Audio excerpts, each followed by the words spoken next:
I'll cut it there. I'll cut it there. I wouldn't have tried this out because I thought it looked bad. Now it looks bad and I want to play it. Hey, you know what? I'll take that. That's awesome. I'll take that. Penny, just curious, George have a tail? Fuck no, he doesn't. He doesn't have a tail. But he doesn't have a, but you know what he does have? He doesn't have, he has a bunch of wonderful tales for kids and families alike. You know what I mean? Yeah, this is happening. Wormsy donated $7.17. Babby, did you get Bernstein Bears? So yeah, about that. About tales as in stories is what I meant by that joke, if you didn't catch it. He doesn't have a tail biologically, but he has lots of good tales for children and families alike.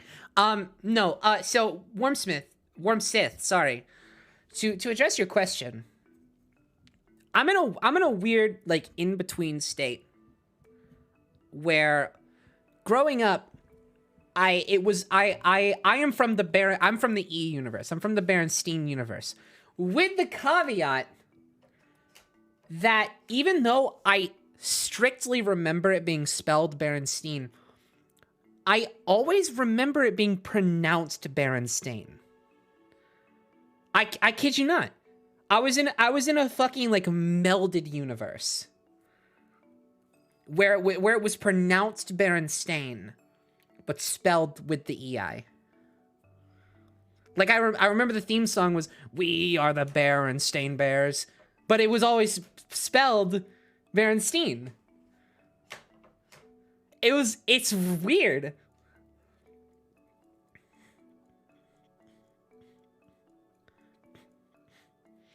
A couple other people in chat agree, and that's awesome. I thought I was the only one. I'm the missing link. Yeah, me and all the individuals in chat who are in the same boat. We might be shards, remnants from where the universe converged and separated. That's wild.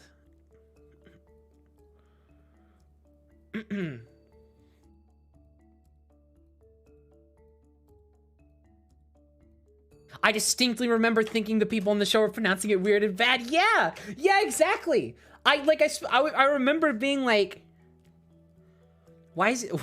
I don't remember thinking anything specific about it. I think if I try to claim that, I'll be creating false memories. But I do sincerely, like, from the bottom of my heart, remember it being spelled Berenstein but pronounced Berenstain. It was always weird to me when people started talking about this debate and about this weird Mandela effect instance, because I would hear people say, no, it's always been Berenstain, and I'd be like, yeah, for sure, but someone would write out that it's always been Berenstain AIN, and I'd be like, wait, no, that's wrong though. For me, it was both. Me, it was both.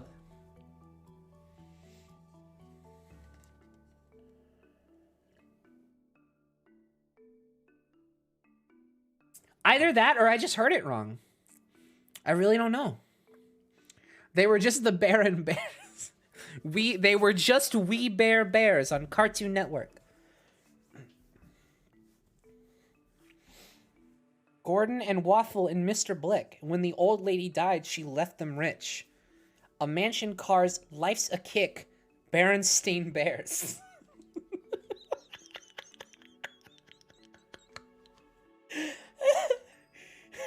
That's not even funny. Why am I laughing at that? That's not even like a joke. I took the theme song of something else and put the name of another thing in it. What the fuck is wrong with me? Oh my god.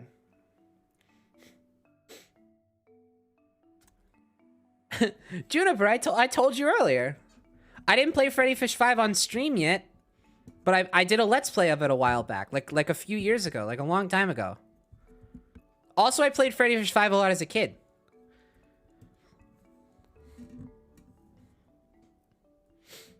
I said that a few minutes ago. Silly Billy. What's the Fruit of the Loom logo look like? I don't know. It's got some apples in it, probably. Something with fruit. I don't know. I don't give a shit about Fruit of the Loom. Who do you take me for? Some... I can't fucking say that! No! There's no...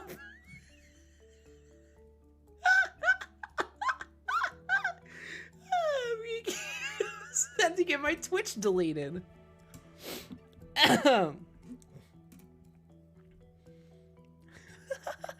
Ain't it great? It's probably grapes. I guess it's grapes. I don't fucking know.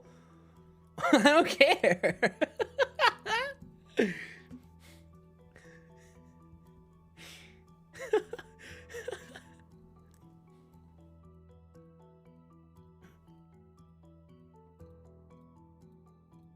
Ah, I'm gonna shut this shit off.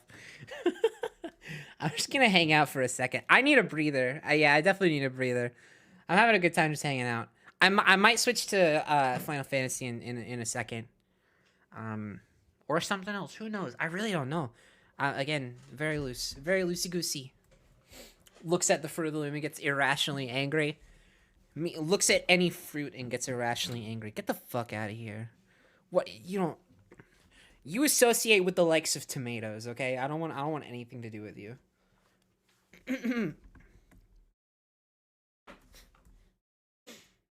Penny bullies the chat? No, what? I was bullying fruit. No harm intended. Penny, you've had a lot of pain tonight. I think you need some chicken wings. Fuck off! Now I'll bully you. Get out of here! Get out! I don't care if it's the superb owl. I don't fucking want any.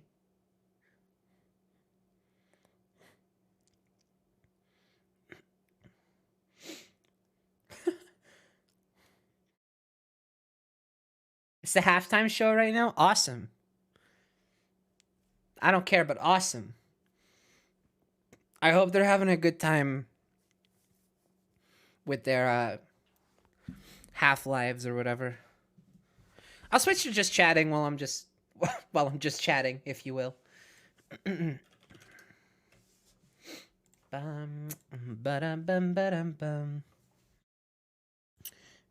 Penny, I have to go. Thank you for these streams. This week has been horrible for me, and I needed the good vibes from that Bonkers game. Thank you so much, Midday Coffee. I'm sorry about the rough week. I hope it gets better for you real soon. And thanks so much for dropping by. I'm glad you had a good time. Penny will get Buffalo Wild Wings and order exclusively celery just to spite us all. I wouldn't do it to spite you. Per my pre-stream discussion, I would do it to spite the goddamn food delivery apps that always bother me when the superb owl comes around. I'm always like, I understand you're excited. I don't find it that superb. There's nothing for me. Also, hey everybody. For those of you who like maybe joined pretty recently, or are just joining, or just hopping in, I do want to remind you, some news real quick. The sub exclusive Discord server is open for business. If you want some information on how to join that, Discord in chat should get you the info. Frog Koog says, hey Penny, I have an unrelated question about Snapcube 2. Is the next new gameplay happening in there, or are you waiting to end the current gameplays until you begin the next one in the new channel? Very good question. I can answer that right away. We are going to end the last two. We're going to end Neopets and Battle for Bikini Bottom, and then every subsequent Let's Play that we do is going to be on Snapcube 2. And on that note, the remaining episodes of Battle for Bikini Bottom and Neopets are all going to be posted this week. We only have to finish editing the Neopets finale and get that scheduled. Every other episode is done and scheduled, and is going to be releasing once a day. So the current schedule for this week is Neopets episode 41, I think, on Monday. Battle for Bikini Bottom episode 24 on Tuesday. Neopets episode 42 on Wednesday. The Battle for Bikini Bottom finale on Thursday. And then the supersized Neopets finale episode on Friday. I am so fucking excited. We're finally gonna finish Neopets. And also we're finally gonna finish Battle for Bikini Bottom. And I'll just say up front, the Battle for Bikini Bottom finale is great. So please tune in for that. You got some time to catch up with the series if you're not already. It's probably my favorite series on the channel. Pretty much ever. In terms of the Let's Plays. I love it so much. So, big recommend if you haven't watched it yet. The Battle for Bikini Bottom Let's Play on Snapcube. But yeah, I'm super excited for the finale. Super excited for the Neopets finale. And then everything past that point. And yes, I see someone asking, Kingdom Hearts is going to continue. We're not ending Kingdom Hearts, but we're continuing it on Snapcube 2 rather than mainline Snapcube. So, it's not ending, it's just moving over. And then anything else we pick up from Snapcube, I don't really know if we're going to pick up anything that isn't Kingdom Hearts, but anything we do decide to pick up from Snapcube in the future, potentially, is going to go on Snapcube too. I know organizationally it's not going to be the easiest for something like Kingdom Hearts, because, like, you know, a good chunk of the beginning is going to be on mainline Snapcube, but the way I'm going to have it work is on Snapcube 2, I'll have playlists for the Let's Plays, and then I'll just put all the videos from Snapcube in a playlist on Snapcube 2.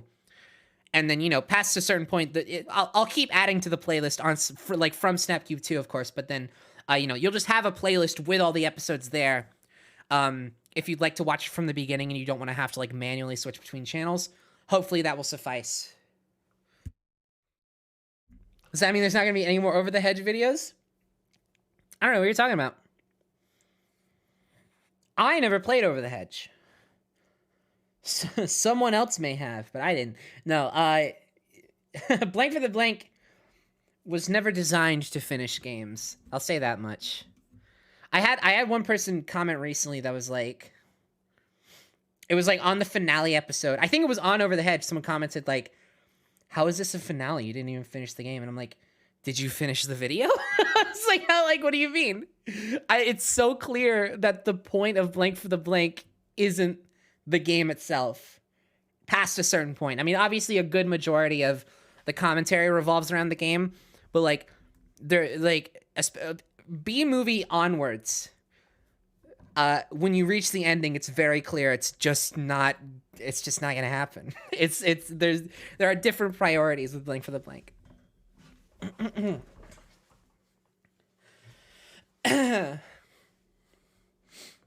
I don't think I'm gonna re-upload the old Let's Plays to the new channel. No. It's in the case of Kingdom Hearts, I'm answering a little bit uncertainly. There's no fucking way I'm going back through the entire backlog of Snapcube Let's Plays just to put them on Snapcube 2. No, like we're going forward, not backward. And yeah, even in the case of something that's a little weird, like Kingdom Hearts, I still don't think we're gonna re-upload the episodes. One, it's way too tedious. I have such a limited pool of energy. I cannot do things that are not like fully justified. And you know, this is one of those. This is a case where it's like, one, it would be way too exhausting for me to have to go back and just monotonously re-upload everything. And then on top of that, I don't want to do a content spam. That would suck. That would really suck for people subscribed to the channel, especially those who have already seen it. It's like, no, like it's fine. Again, I'll put them in a playlist on Snapcube too. So, so if you want to watch it from the beginning, the playlist will be there. So you can just you can click to that. All the videos will be there in order. It'll be fine. I'm certain that that should be enough in terms of fixing up the organization issue. And then like I said, I'm not sure if we're gonna pick up anything else from Snapcube Snapcube Prime in terms of Let's Plays. I know there are a few that people would really be interested in seeing more of, specifically like the Pokemon playthrough. I know people have expressed a lot of disappointment that we dropped that. I'm definitely not ruling that out. I'd have to talk with Ryan about that. But I'm not. It's not a big priority right now.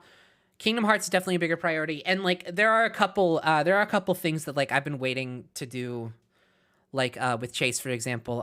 Chase and I have been waiting to play Resident Evil 7 together for years, and on top of that, I think coming up on like a year now, we've been waiting to play the Thousand Year Door together.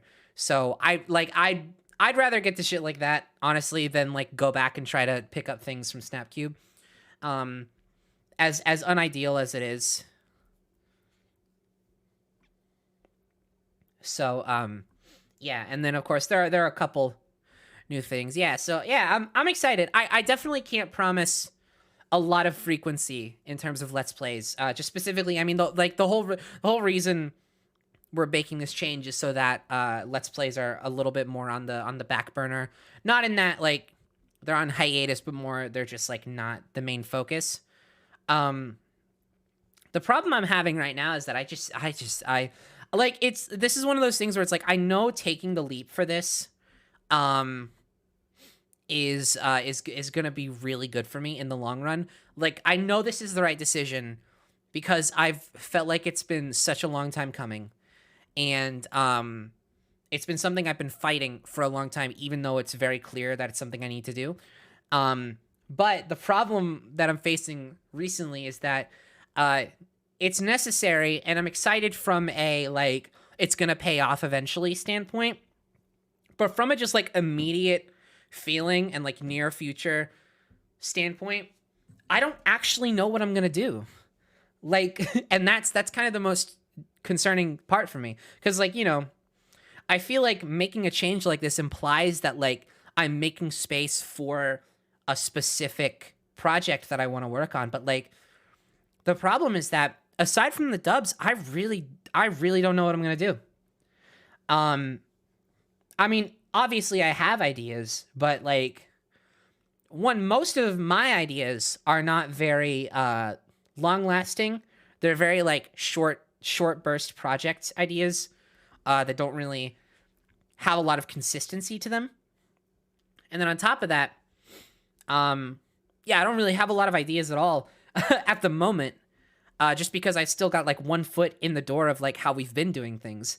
I have yet to fully take the leap into like trying to think of things in a new way, because I'm still trying to close out the previous era. And like obviously I have the dubs, which is great. And I feel like if nothing else, I'm gonna be able to spend a lot more time. Like if I take like this first week or so of like finally being in like the new era or whatever, and nothing is coming to me, I know for a fact I'm gonna try my best to prioritize dub production, because like that's a very reliable thing that I know people enjoy. That is a very easy to continue series, and it's something I like doing. It's something that I'm passionate about. I genuinely really love the dubs, and I love making them, and I love seeing the responses. So like, if nothing else, I at least have that, which is great. So I'm not too worried, because like, you know, push comes to shove.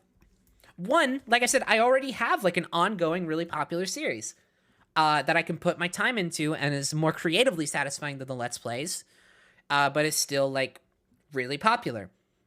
And then even on top of that, like even outside of being in like the immediate situation, as I've said from the very beginning, none of these changes have to be permanent.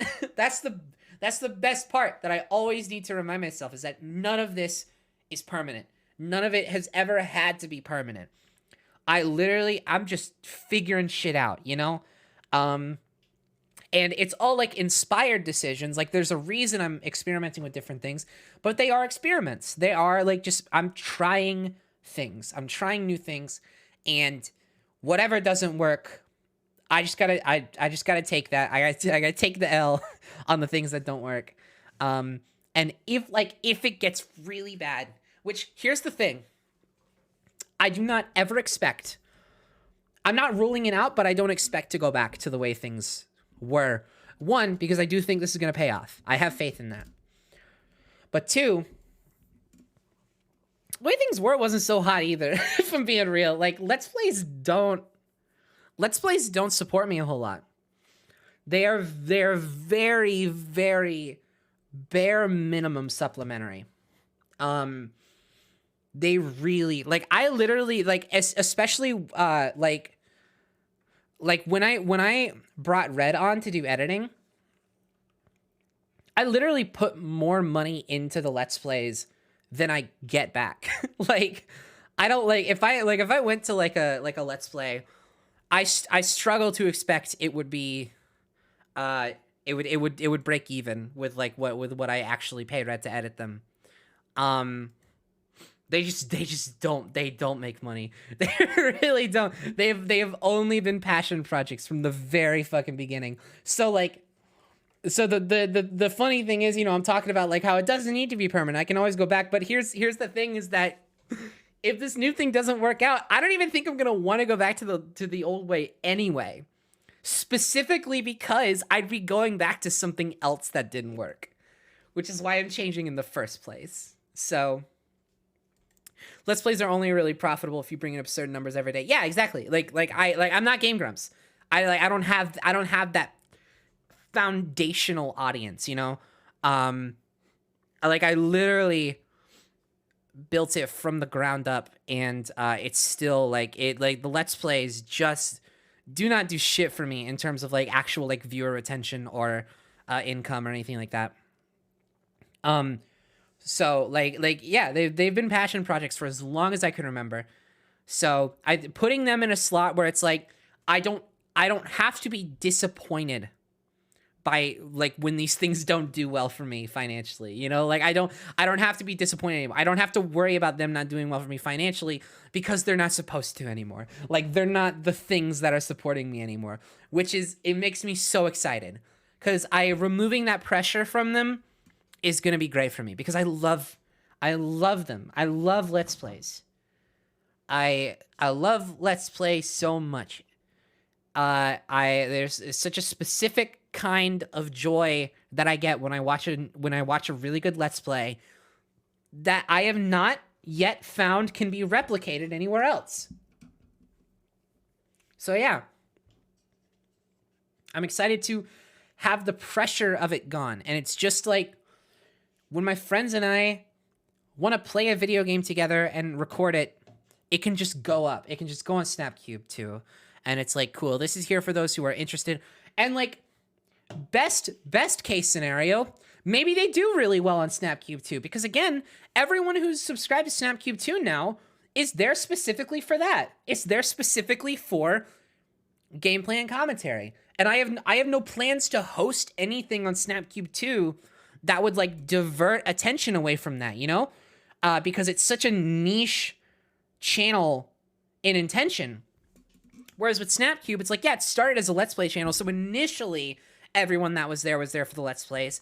But when I introduced the dubs, just because, you know, I never ruled out experimentation in that way, I wanted to try new things with the channel. So when I brought in the dubs and they exploded, I started to get a lot of people that were there from the dubs. Whereas with Snapcube 2, right now, the biggest thing that people are there from is a stream archive. Because it's all stream archives. like right now, the biggest things that people are there from are the Minecraft stream with Alfred and I, where we did the YouTube poop jokes for an hour. The Peggle stream, where I read Control-Alt-Delete every time I failed. And there's like one more that's having trouble thinking of it off the top of my head. But like, yeah, it's all streams and like gameplay commentary. And that's awesome. Because that means if you subscribe to that, you're looking for that. The Jackbox stream, that's right. Yeah, so exactly. It's all fucking video games. So yeah, so Let's Plays are gonna be great there. Best case scenario, they do really well. Because people are looking for that. And if they don't want to see it, they'll unsubscribe to Snapcube too. If they want to see more creative stuff, they can subscribe to Snapcube. That's awesome. I'm excited about that. Full Life is Strange though. Yeah, that's also like that's like the fourth most popular. I think in succession it's Jackbox, um, Jackbox, Minecraft with Alfred, um, Peggle, and then the Life is Strange dub are like the top four. The Peggle one is really exploding. It's getting up there. I would not be surprised if it at some point becomes the most popular. Yeah, it really fucking popped off. It's like at what, like 80, it's like at 70 to 80,000 views right now. Where is it? Let's see. Yeah, it's at 82,000. I'm proud of it. I love that stream. That was such a good stream.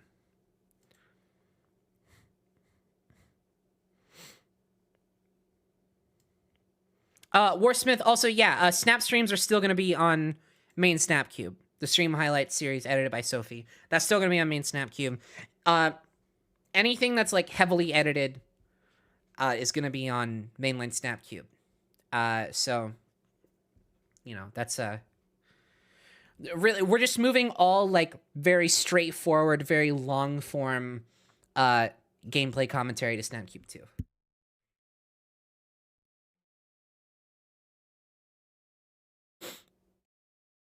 I watched that archive while procrastinating terribly. Hell yeah. I probably made that stream while procrastinating terribly. I probably did that while I should have been working on something. While I should have been working on music class or something. I probably did that stream. So I feel you there. Oh, I can't believe I have my first I didn't play Keith today. Oh yeah. Yeah, because I didn't read my housekeeping script. I can play Keith.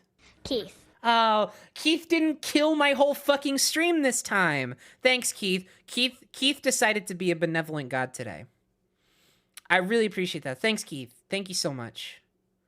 Katie, hi. It's good to see you. Think you'd ever get into making art content for Maycube like long paints or something? Peach, that's a good question. I don't know. Yeah, I don't know. I guess, you know, given kind of like the things I want to do creatively in the future, like I feel like, you know, I should start introducing art a little more into my general workflow. But I don't know. I feel like something like a long paint or like a speed paint or something would probably go on my real personal channel where like I post the music covers, like the song covers and shit. The one that's just Penny Parker. The one that used to be Knitting Giant Beanies. God, what a fucking what a throwback that I don't like thinking about or remembering at all. Oh my god, what an era. Yeah, deep cut. God, yeah, that's wild. My whole like fucking identity changed over time, but like in a very gradual way. Like I'm Snapcube right now, but like I used to be Knitting Giant Bean. What the fuck was that about? That's so weird, and it was so gradual too. That's crazy. That's crazy. Knew you made build covers from Gravity. What the fuck are you talking about? I don't know what you mean by that. I don't know what you mean by that. I don't know what you're talking about.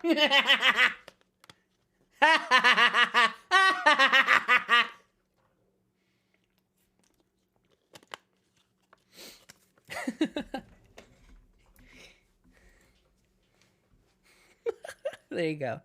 There's one for the road. There's one for the road. Prima Donna Bill. God, oh fuck, what am I doing? Oh, it's bringing me back. It's bringing me back.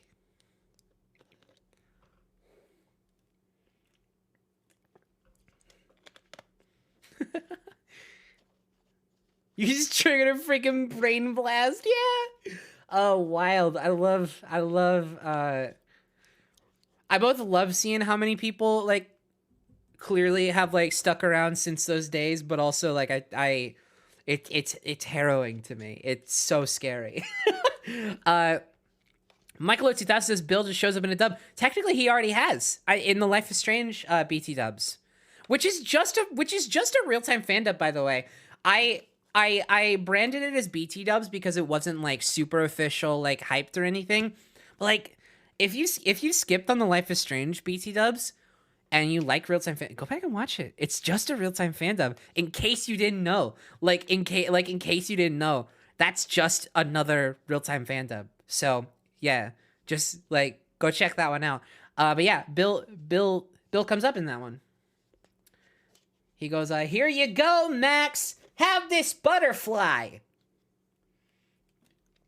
See, Dinner says, "I didn't know." Go watch it. Go watch it. It's just a dove. It's just a dove.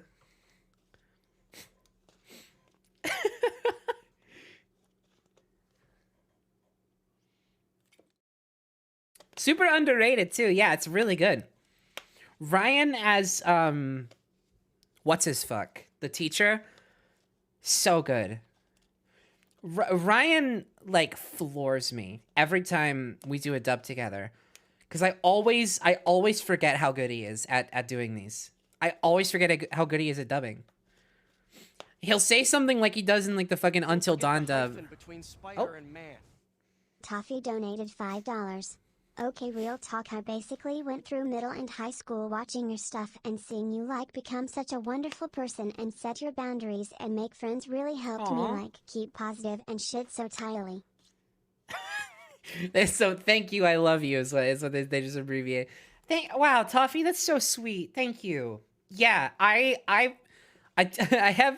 had the unfortunate experience of having to like grow as a person publicly.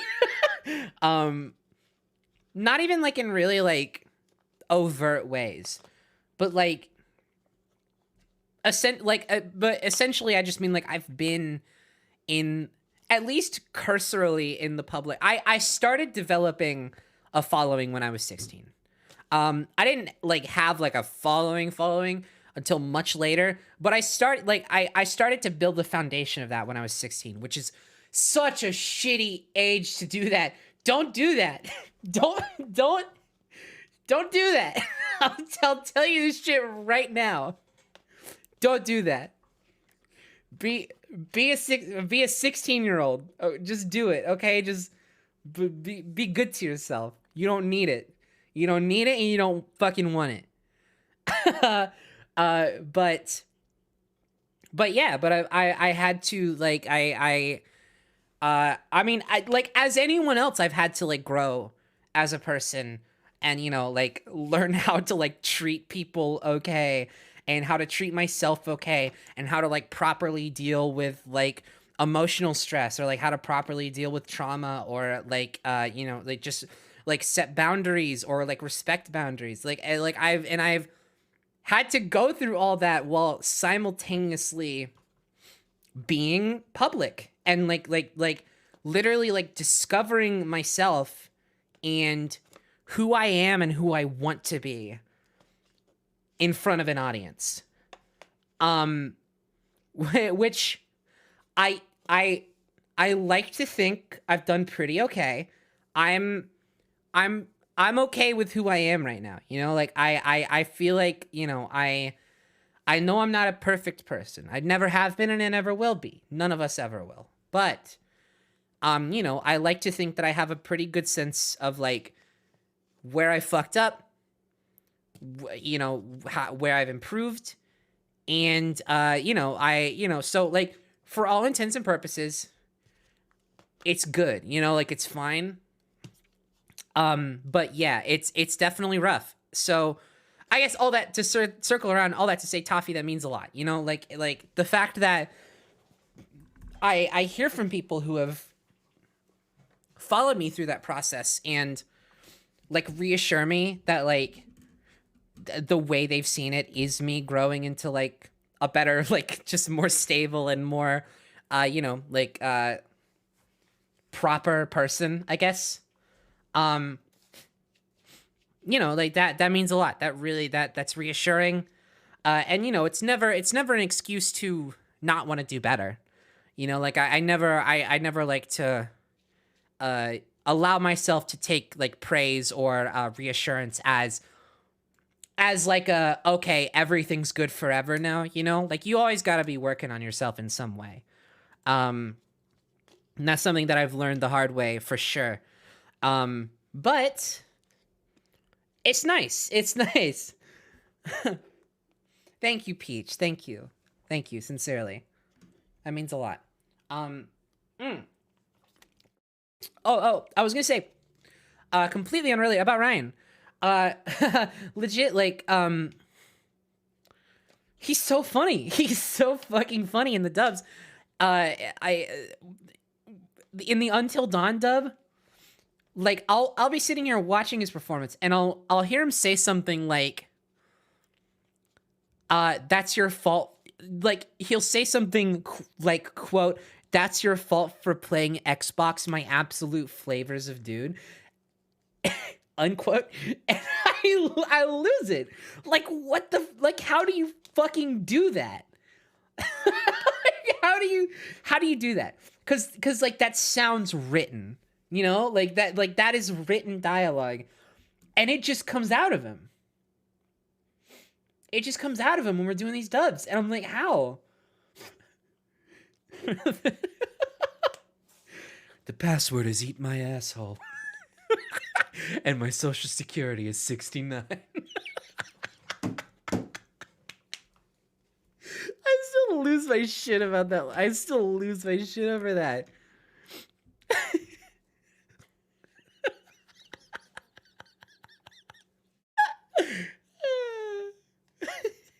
Also, fun fact, as of the most recent dub, as of the Until Dawn dub, I have officially had 2 instances in real-time fandom where Ryan delivers a joke, and then in the edit, I specifically cut out everyone's audio in response to it, just to accentuate the pure silence that comes after these jokes. As of the Until Dawn dub, it's officially happened twice, and I fucking love doing it. The first time it's in the Sonic Adventure 2 dub, where Shadow turns around and he says, "Yeah, well, no, you're fat. Lol." Get wrecked, you fat scrub man. And it was like, and like the silence that comes after that, it's artificial. I cut out everything because I thought it was so fucking funny, especially just followed by the lol. Like, it's just so, like I wanted the thing is, I don't want the joke to fall flat. Like on a meta level, like as you're watching it, I want it to fall flat in the universe, like in the actual space that these characters are saying the jokes. I want it to fall flat in the space so that on a meta level, it just fucking accentuates how funny it is. I love that shit. So it works fantastically there. Anon donated $5. Ryan drank straight from Odin's vat of poetry mead. Oh my god, that's true. That's true. And then clearly, yeah, the second one, if you watch the Until Dawn dub, you might remember where Josh is like, oh, I'm having like, I'm feeling the vibes of Rune Mountain right now. Like, I don't know, maybe it's just because I'm going a little bit mad, a little bit batty, and he's holding a baseball bat that Sam hands him. And he goes, a little bit batty. And then he just kind of like sits there. Again, I just completely in post artificially cut out everyone's audio except for Ryan from that point. I even like took Ryan's line and kind of like extended the space in between the rest of his delivery a little bit. So it's just like, batty. Get it? Because I was holding a bat. It's like a baseball bat. And then when he hits the, it's like a baseball bat. Like that's when I bring everybody back. Cause that one got like a big laugh. So I got to keep that one in. But the rest of it, I had to accentuate it. It's so funny. It's my favorite shit. It's so great to do that. And Ryan is so one. He's such a champ because he loves it too. Like because I talked to him about that specifically. I told him I was like Ryan, I want you to know I accentuated the silence in the scene, and he's like fuck. He was like that's great. He loves it too, and on top of that, like he's just like his some of his jokes just work so well with it. Like he sets it up perfectly. It's so good. Chase is great too. Yeah, Chase is definitely as well just like one of the strongest performers I've ever had the pleasure of working with. Which dub was that one from? The batting line? That was Until Dawn. Imagine getting developer commentary for RTM. We might do a cast commentary for Until Dawn. I'm really heavily considering it. I've wanted to do it for a while. Unfortunately, we can't go back and do them, so for probably obvious reasons. So you know, moving forward, I would like to do ones for like Until Dawn onward, because I love that. I love that idea. You've talked about it. I think I want to more seriously pitch it pretty soon. Cause I love talking about this stuff anyway. I mean y'all know at this point, like every time something like this comes up, I could talk about it for hours. The process of making these dubs. Time to go shoot what remains of her. Someone put it best in the comments that like the idea of Chase retroactively changing the tone of this scene from Mike desperately trying to rescue Jess to hunting her for sport is fucking genius. It's so genius.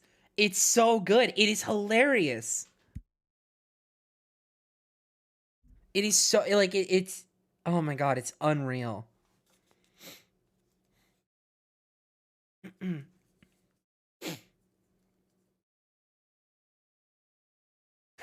Looks like my hex is working as intended.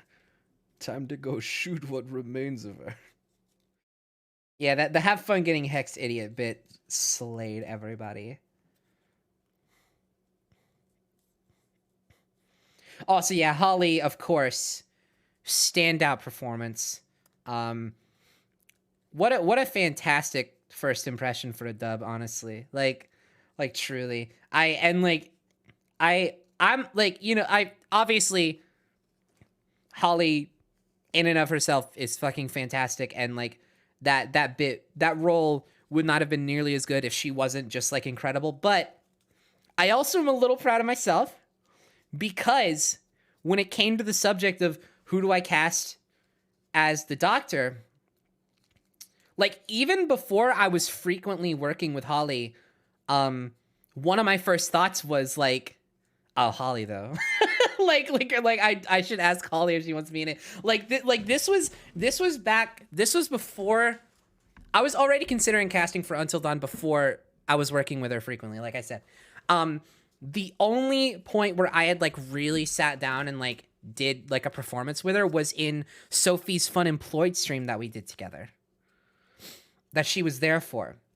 And oh, King Bendix donated $10. Slurp the gort. Thank you so much. And I remember thinking during that stream, I was like, oh my god, she's so good at monologuing. I was like, she's so fucking good at improv. I have never like been in the vicinity of someone who is this fucking good at improv monologuing. That is like one of her strongest one of the strongest things she has in her fucking like arsenal of performance skills. She's so good at monologuing. So when it came time to cast Dr. Hill, I was like, it might be an issue. All he does is monologue. And it was like it fucking like a light bulb turned on and it echoed in my mind. I was like, all he does is monologue. And it was like, ding, monologue. And I said, oh, Holly though. It's probably got to be Holly if she's interested. So I am proud of myself just in terms of like casting intuition. But God, she like here's the thing though, is that she took it God, like even like in a direction like I could never even have predicted how funny that shit was. Your insurance isn't covering these sessions, by the way, is like one of my favorite real-time fandom lines of all time now at this point. Like everything from the line itself to the pinpoint precision timing of that line is flawless. Oh my god. Yeah, I'm really proud. I'm really proud of that shit. Just the dub in general. I'm so glad to be back. I'm so glad to be back doing this shit. Mary, thank you so much for the Prime sub for 16 months. Holy moly! Thank you, thank you. Oh, so now you're a funny guy, huh?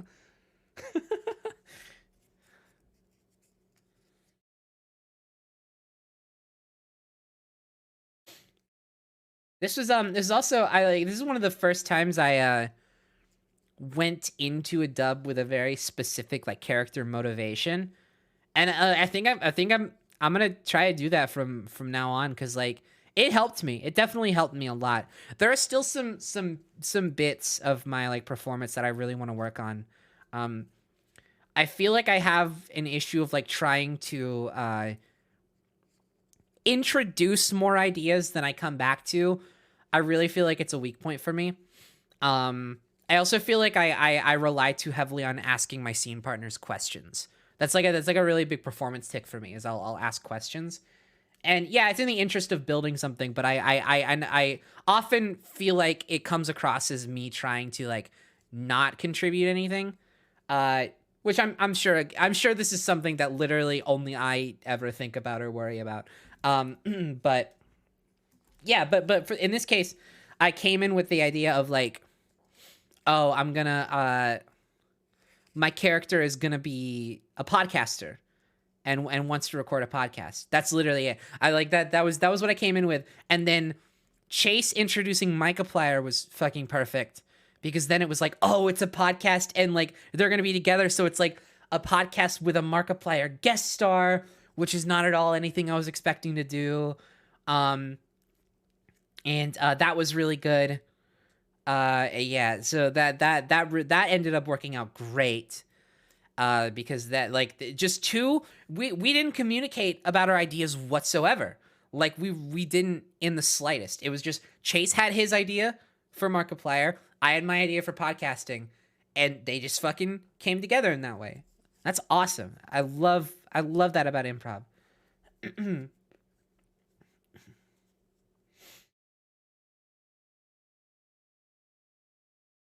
No, a release date for part two has not been announced. Um, I haven't even edited the footage together for the like we haven't recorded. We haven't scheduled a recording. I only have like the hours of raw gameplay footage to edit together right now. I don't have a footage edit yet. This is very much these two parts have very much been like laying down the railroad tracks as we go. In a fun way though. In a fun way. Um I very intentionally casted Chase and I as Mike and Jess, because I really like Chase and I's chemistry. I love performing with Chase. I feel like we have such a strong performance chemistry together. Um and like and I knew that Mike and Jess just have like this whole extended sequence together. Like they are almost exclusively with each other in the game for at least that first bit. So I was like, oh, I think I decided Chase as Mike first, and then when it came time to cast Jess, I was like, oh well, I mean like it's got to be me, right? Like I consider Sam kind of like the closest thing to a protagonist in Until Dawn. I know they're all the protagonists. I know they're all like main characters, but like I feel like Sam feels a little bit more protagonisty. Maybe it's just because she like opens up the game. Um but I've always just kind of considered Sam the most like protagonist feeling of the bunch.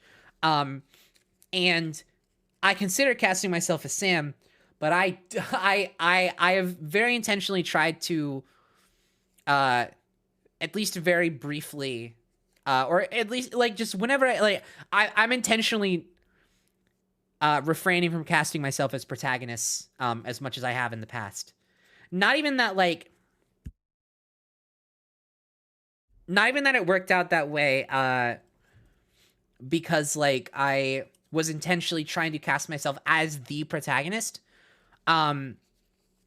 It just I think what specifically always ended up happening was that I would just pick games that I was really passionate about, and normally these games that I was really passionate about had protagonists that I was really passionate about and really wanted to play. So that's just kind of how that worked out. So yeah, of course I was Sonic, and of course I was fucking Spider-Man, and of course I was Claire Redfield.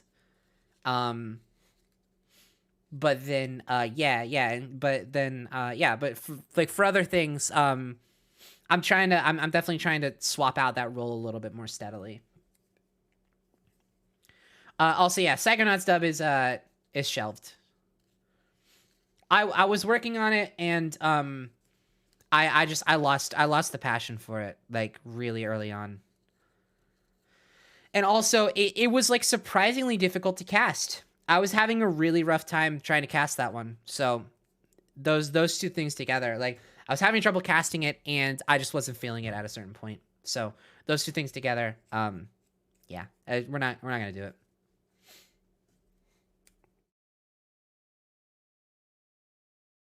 Yeah, and I think probably for the better, um, in the long run too, just because that game is a little it's very comedic anyway. I really don't feel like we'd have a lot to add to it in retrospect.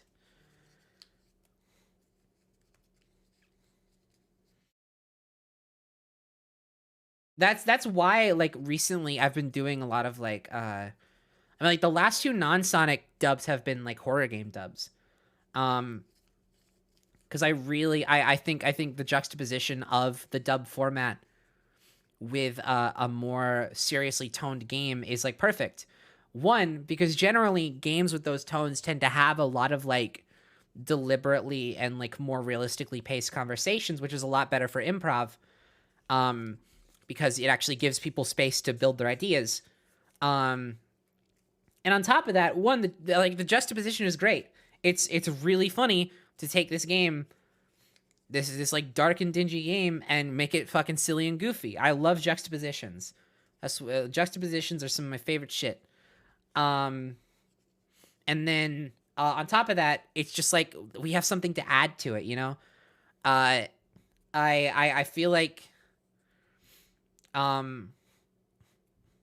I feel like games that I like, yeah, I guess that's really it. You know, whenever I pick things for dubs, I really I feel like I think about different facets of it than most people think about. And this isn't like a pretentious thing I'm trying to do here. I legitimately think it's true.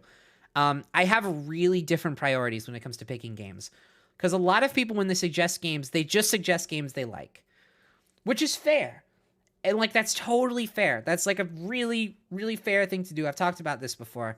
That's totally understandable. Like I don't blame people for jumping to that. But because I have the perspective of actually like having years of experience with this format, and also like have the intention of making good worthwhile content, um it's such a different experience trying to pick something.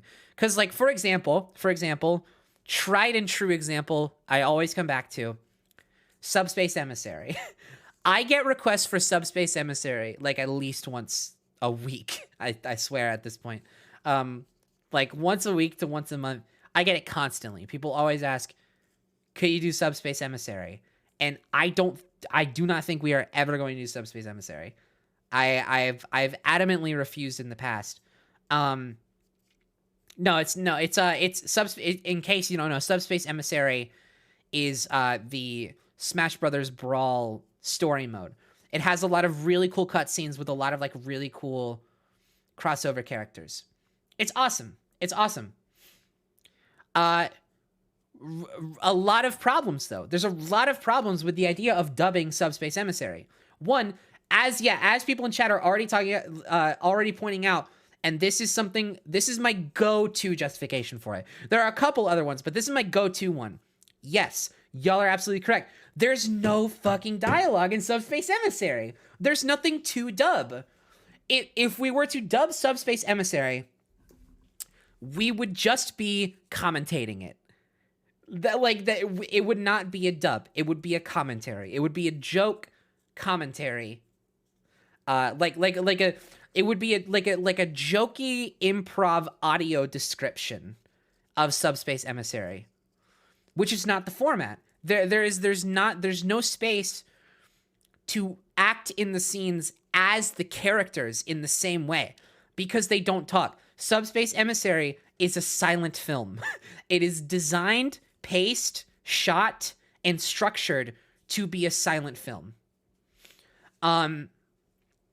So there's nothing to dub. There would be nothing to add in that sense. On top of that, yeah, the casting issue would be a fucking nightmare. The casting situation would be an absolute mess. It's too big. It's too big. I get overwhelmed in call with like 7 people when we're doing these things. It's crazy. It's no way. And then it's just Well, exactly, Peach. Yeah, that's what I'm saying. It's paced to be a silent film. It's paced to be a silent film. It's cut to be a silent film. The characters don't talk in the first place. There's nothing to dub. We couldn't add anything to it, and it would just kind of be messy. I fully expect it would just kind of be a lot of people talking over each other. Yeah, I think there's like one line of dialogue in it, which is, whatever. Yeah, so that's a classic example of something where it's just like, when picking these things, I really have to consider so many angles that like the average viewer won't consider because, they don't they don't know the process of making it, and 2, they don't have to know the process of making it. All they have to do is think like, I like these funny things. What if a thing that I also like was this funny thing? Which when I say, I promise I'm not framing it that way to be like demeaning. Because again, it's totally understandable. It's totally fair. But that is extremely simplified. That is the thought process. Like I like this thing because it's something that I like that you made funny. Can you take this other thing that I like and make it funny also? So, so that's generally the difference. And so to circle back around, that kind of deliberation is why I've been picking a lot of horror games recently, because we have something to add to that. We have something like we can make that transformative, like we can take that and we can juxtapose it with the goofiness. We can juxtapose it with like really shitty and goofy, silly storytelling and character development. And yeah, that's where it's most fun, is when you feel like you're adding something to it and you're changing something and you feel like you're like adapting it, yeah, and I felt this way even when in like OG real time fandom when we were doing like shows and movies and stuff. One of my favorite things to dub in any medium is Breaking Bad. Breaking Bad is so much fun to dub. Every time we pull up Netflix to try and pick a thing for a practice dub, I suggest Breaking Bad because it's so fun. Just because it is so deliberately, methodically paced. And every single time we do Breaking Bad, we get something fucking hilarious out of it. Just because that juxtaposition. Yeah, and Better Call Saul. Yeah, exactly. I fucking love the Better Call Saul dub that we put out. God damn. Mar talking about the sun in the Better Call Saul dub kills me to this day. You're like a baby who plays pretend he is a man.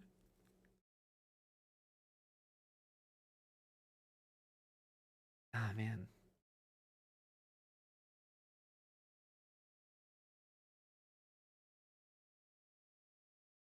That sold me on the new cast so well. That's awesome, Hop and Flops. Thank you. I still haven't released the Jimmy Neutron dub. I feel bad about that. I meant to release that pretty shortly after the Better Call Saul one.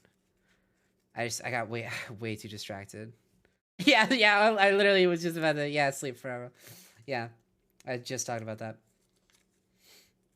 I think the thing about the Jimmy Neutron dub is that I didn't feel as like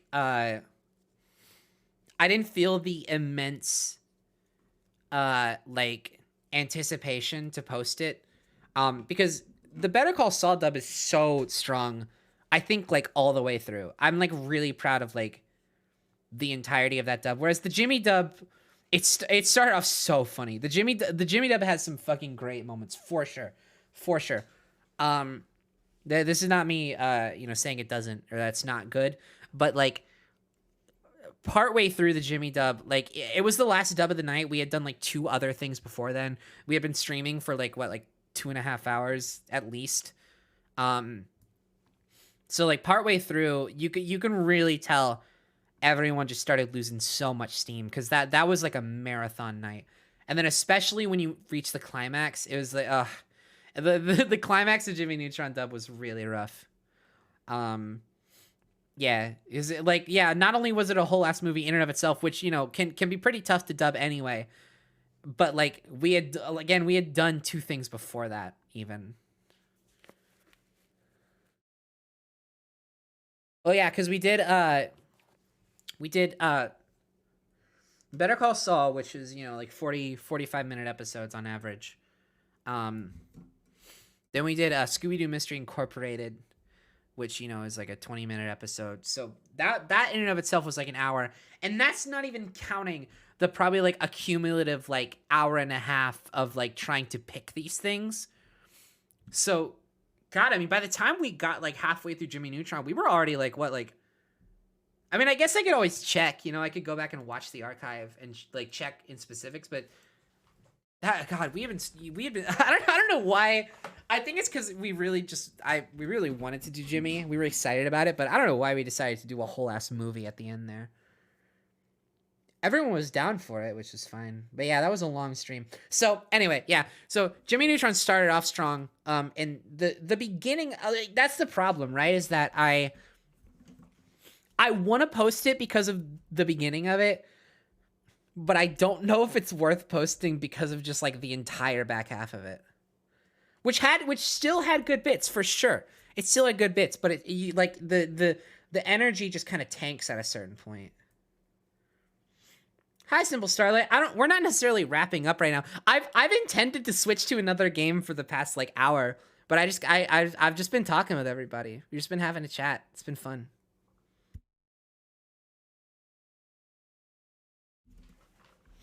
Yeah, we're not wrapping up right now. We're just hanging. When you quip without a script, you'll find it's not funny all the time. Yeah, exactly. Oh, I never released a full version of that. Whoops. I couldn't write more lyrics than that. That was the problem. I was like, I'll probably put out a full version of this, and then when I actually had to sit down and write like a whole dub parody, I couldn't. Thank you, Kira. Yeah, no, I like it too. I think it's great. I think that's the problem is that like I did all my best shit in the small version.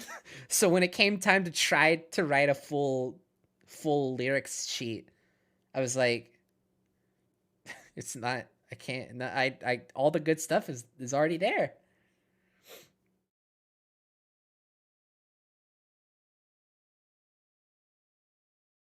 Come on, just relax. Been a while, but we're ready to go.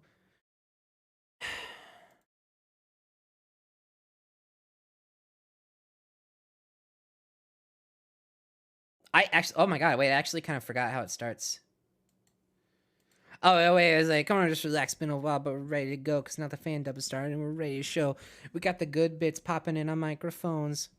Throw them right back. Get into the flow. Come on and get yourself together. There's no time to quit because when you put the time in, you'll be in laughing fits.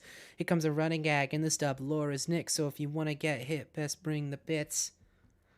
By the way, that line is in this dub, lore is nixed, meaning whatever original information from the material we're dubbing that isn't visual is just fucking out of the question.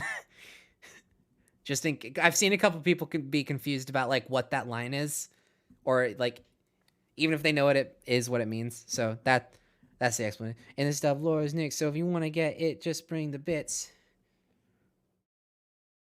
In this dub, no lines to throw. I do wish oh wait, no, you know what? I was gonna say I wish I had made that no lines to know, because it fits a little better. I don't really even like, that's the problem, is that I don't even really know what no lines to throw mean. Like, I guess like throw out lines, you know, like on a whim. It works. It is what it is. And I was about to say I wish I had made that no lines to know, but I know exactly why I didn't make that no lines to know, specifically because at the end it's if we never try, we'll never know. And I didn't want to rhyme no with no. I try not to rhyme words in the same section with each other unless it's like a repeat chorus or whatever. I actually, this is a real problem with me. I don't know if it's a problem. It's just a writing style of mine. I try not to, if there's like a set of words that rhyme with each other in a lyric sheet of mine, I try not to use the same word twice if it's not like a repeat chorus. But not even just like in the same stanza, across the entire song. I try not to do that. There's one instance where I have, and it haunts me. But like, for example, if I use the word like time at the beginning of a song, in like a verse, like not in a chorus, if I have to rhyme that again, like in like the last final like ending bridge of a song or whatever, if I have to like rhyme a word with like lime or whatever, and I can't think of anything else that isn't time, I will change the entire fucking structure of the verse before I use the word time again. Like I'll do it. I will change everything before I use that word twice if it's not in a chorus and it's not like specifically designed to be repeated. I don't know what that, I don't know. It's like it's just some I'm very fucking weirdly particular about it. And the one time I haven't done that, the one time I haven't done that has haunted me for forever, ever since. And you know, it specifically haunted me because I've given the Jimmy Neutron theme song so much shit for doing that and using the word time specifically. They literally, and it's particularly egregious in Jimmy Neutron because it's back to back. But also in the one example where I did it, it's also back to back. Oh. So in Jimmy Neutron, he goes, so many things, gotta save the world and get school on time. So many things to do and not much time. And what bothers me about that, what still bothers me to this day, it's not even that they rhyme time with time. And it's not even that they did it back to back. It's that the structure of the way it's sung and the way it's struck, like the structure of it implies that the second word in that rhyme is meant to be like a little bit of a reveal, you know, like a little bit of, maybe not even like a reveal in terms of like what the lyrics actually say, but like a bit of a tonal reveal, you know. It's supposed to be like a moment of like impact, but you're just using the same word.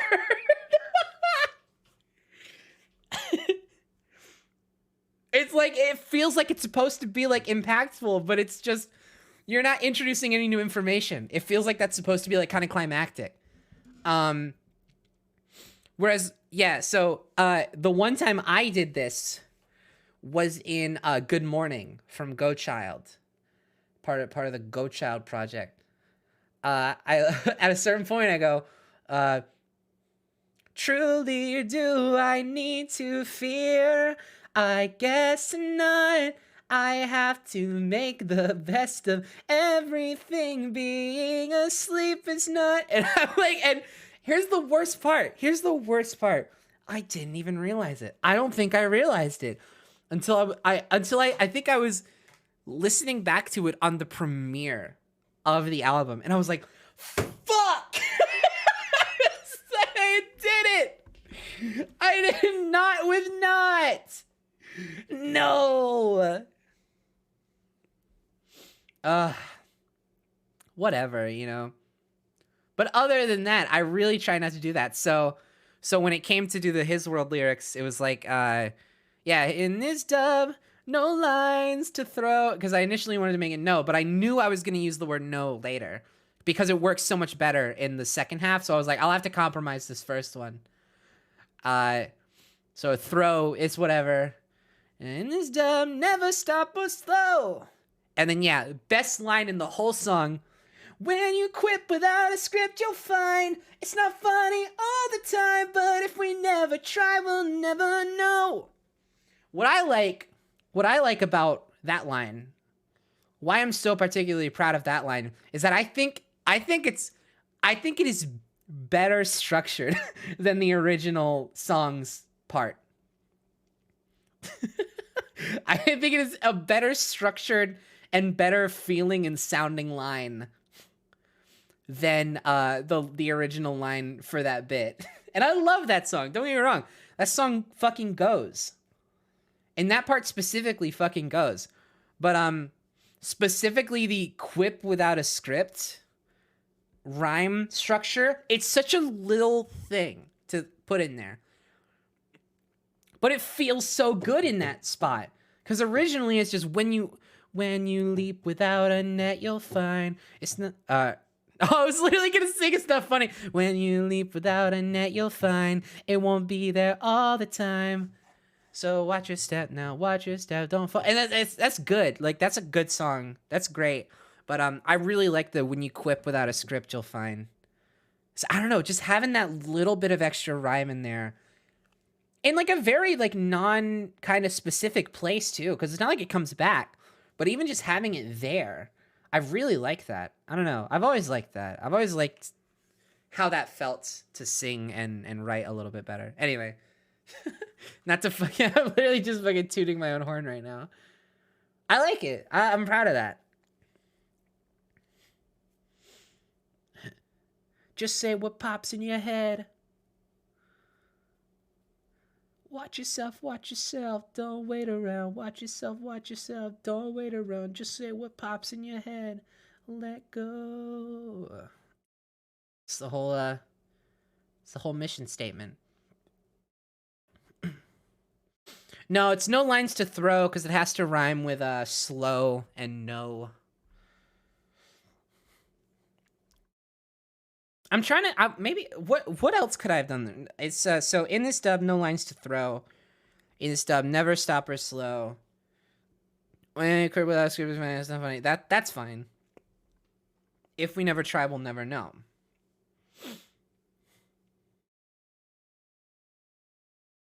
I maybe could have done something with show.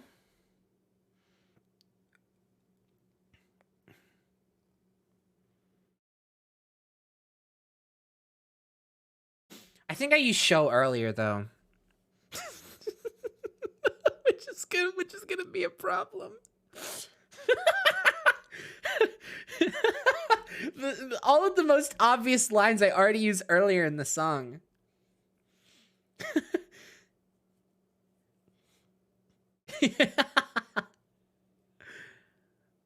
all the most obvious words I already used in the because all the stuff at the beginning is all O sounds, which isn't the case in original His World.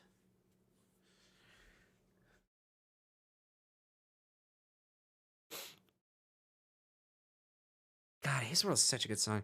Come on, light the fuse. He's a rocket and he's ready to go. Cause now the countdown started and he's ready to show.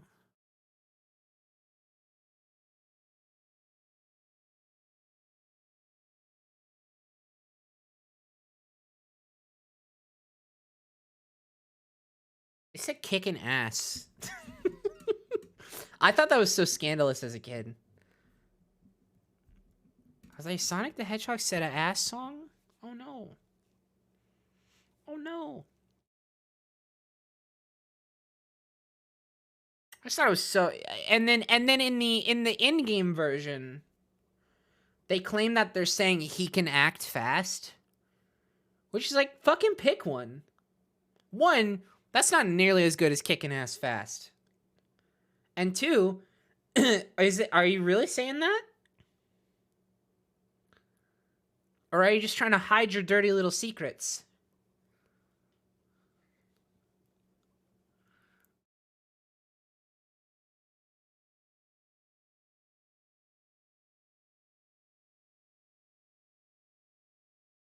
In this dub, look at Shadow. Maybe something like in this dub, maybe like some like whoa, you know? Not like WOAH, like WOE, like worry.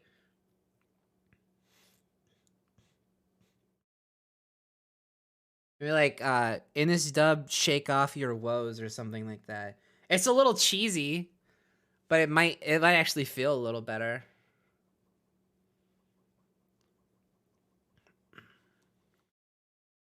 No lines to blow might yeah, that could work. But I don't know, that feels a little weird.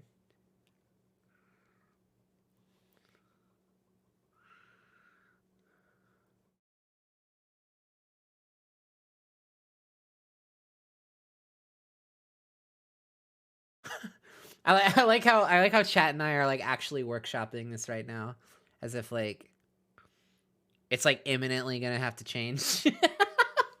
Nah, it's all good. Whatever. Who fucking cares, right? Who fucking cares? Why does my voice crack like that? Does anyone know?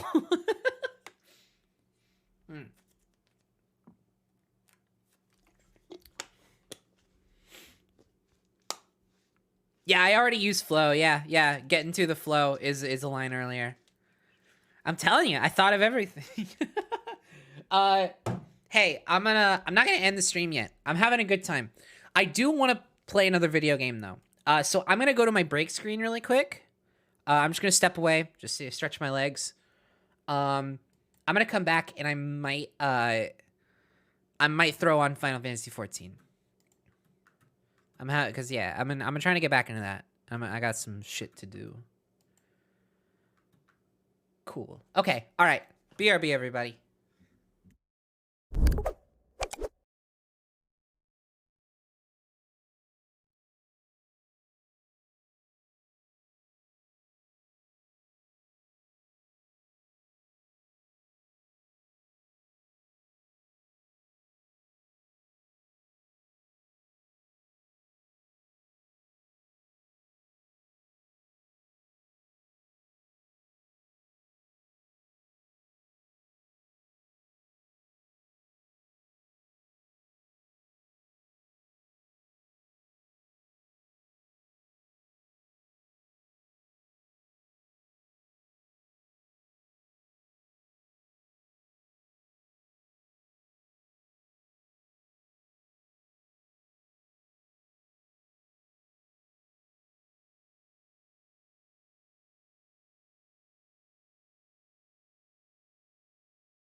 Hey, I'm back.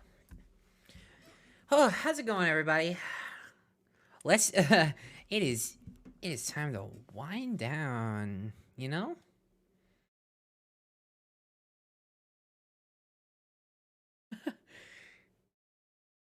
People are saying, "Oh, thank God! Oh, thank fuck." That's I don't honestly. Here's the thing. I don't even want to know. I don't even want to know. I'm gonna retitle and recategorize the stream real quick. Okay, so here's the fun thing. So normally, I play on PC, but recently, I've been trying to get a good like controller setup and like muscle memory down. So I've been playing on PS5. I've been playing the backwards compatible PS4 version on PS5, which is great, by the way. It runs so good on PS5. It runs flawlessly on PS5 essentially, even in the higher resolution mode. So that's cool. I've been doing it to essentially like force myself to, because I mean I know you can use keyboard and mouse on the PS4 version, but I'm not gonna plug a keyboard and the mouse in my PS4. Who do I look like? Someone who would do that? No, thank you. So yeah, so I'm just working on it. It's not perfect. It's still clunky because I haven't gotten like fully used to it. But there are some cool things. It's so much more like relaxing to just kind of like navigate with a controller, because it's like a third person game. So it's like, it's perfectly fit for a controller in that sense, just this, in the sense of like moving around and moving the camera and everything. It's so natural. So I like that. But I'm just going to get into it though. I still haven't played through Shadowbringers, which is an issue. Not an issue that I'll resolve tonight, but eventually. I'm really excited about all the new stuff. Oh my god, literally, I know Endwalker is exciting. I know like the new expansion and the new patch stuff is really exciting, but the thing I am most excited about is for them to add that damn like island getaway Stardew Valley like animal raising mode. Are you kidding me? Like a farming life sim mode is like all this game needs to just keep me locked in forever, like just for the rest of time. Also, yeah, they're getting rid of belts as a personal slight to Nomura specifically, which I think is pretty cool. What exactly is the mode? I tried looking up. So there's not any like footage or like in-depth information. They announced it though. They called it I honestly can't even remember what they called it. I would recommend going to the Final Fantasy XIV Twitter and scroll down through their media section. There will be a picture that's like a really cute picture of a Final Fantasy XIV character, like in what looks like a really cool... Oh, it's called Island Sanctuary. Thank you, Katie. Of course you are on top of things. Fantastic. You're great. Yeah, it's called Island Sanctuary. And they didn't really reveal many details about it, and they certainly didn't show any gameplay or footage of it. They just said they're adding it. They talked about raising animals, and I think like raising minions, which is so good. Here we go. I have updated Pelbley's look again. As you can see, I've gone back to the red hair. Some of you who watched some of my earlier streams but haven't kept up to date most recently with my Final Fantasy XIV escapades might be surprised to see she's not a cat girl anymore. That's gonna be the little glitches are gonna be a problem. I need to like get that sorted out tonight. I'll have to like I need to just fucking like suck it up and just do a full driver reinstall. What's the top she's wearing? So this is the Spriggan jacket. This is the Spriggan jacket, and I have found that the Spriggan jacket.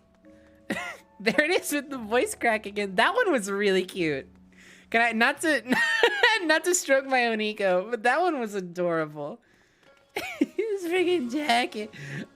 No, but I have found that the Spriggan jacket works so well with like the school uniform skirt. Look at this. This is so cute. This is really adorable. I've also so of course I still machinist is still like my main like highest level like combat class, like duty class. Love it. I really like machinist. See, I have the controller setup happening. Really, it's like, honestly, once you get it set up right, it's genuinely really intuitive. Specifically, the way you can, like, bring up some of the fucking, other hotbars and stuff and, like, switch between it. I'm liking it. I think I'm really, really gonna enjoy this when I, like, fully get used to it. But anyway, I still maining machinist right now. It's still my highest level, but recently I have been, oh, wrong one. I have been, trying out a couple new ones. Specifically, I'm trying out Samurai right now. Samurai, actually, you know what? I switched to this outfit for Samurai. I think I've decided against that now. I think I'm actually gonna go back to, this one. Because I did do this one for Samurai initially. I like to have different outfits for my classes, but I really like this outfit. Like, it's so good. Looks a little bit, I've noticed it reminds me a little bit of like Kairi from Kingdom Hearts 3, which is fun. But it's very cute. Yeah, and I've been enjoying Samurai. It's a little, it's still early levels of Samurai, so it's a little bit underwhelming in terms of like what I can actually do with the abilities, and also I'm still a little bit confused. I'm still trying to get I'm trying to get the rotation down in general, but also on top of that, I'm trying to get it down within the context of like having it fit comfortably within the controller hotbar. But I also just picked up, like earlier today, I picked up Blue Mage, which I'm really into so far, and I might actually, for this stream, I might continue doing some Blue Mage stuff right now, because I'm really into Blue Mage, and just like the promise of Blue Mage. I also specifically really like Blue Mage because of these two emotes. The battle stance and the victory emotes for Blue Mage is fucking intoxicatingly good. Look at this. So this is the battle stance. Yes, fuck it up. And then this is the victory stance. Holy shit, right? Like, what the fuck are you doing? Fuck it up. Really, though? Really, though? Like, how? You don't understand how top fucking notch this is. I'm talking to Pelbly, by the way. I know chat understands, but, like, Pelbly, you don't. You could never fully understand how top-notch what you're doing is right now. I wonder, do I want to... I did switch to the light mode for the interface, because I like the colors. I might switch back to dark mode. But when I'm in a video game, I'm not really looking for things to be particularly easy on the eyes in terms of, like, interface. I really like the color palette of the light thing, though. It's not just, like, pure white. I might keep this hat on. Yeah, it's cute little palm beret. Okay, let's yeah, let's do some Blue Mage shit. So, there's I think the last bit was Summerford Farms, I think. It was either that or Morby Dry Docks.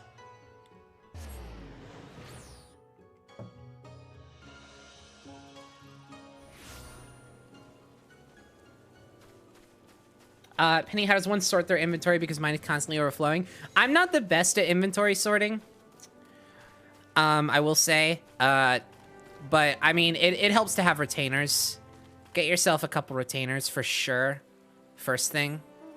And the way I do it is I have, oh my god. You know what I'm gonna do really quick, actually, before I do anything. I am going to create a hotbar specifically for... Because I have one for emotes. I'm gonna do one for, mounts, because I haven't put that together yet. So let's, actions and traits. No, wait, no. Why the fuck would I go to actions and traits? Travel... Mount guide. There we go. I'm gonna add some favorites here. Did I see? Yeah, I saw. I watched that whole presentation. Much to my dismay, I watched that whole presentation. It was good. It was a good presentation. It was just so long. Oh, the snowman, absolutely. We'll go to circle there. I gotta keep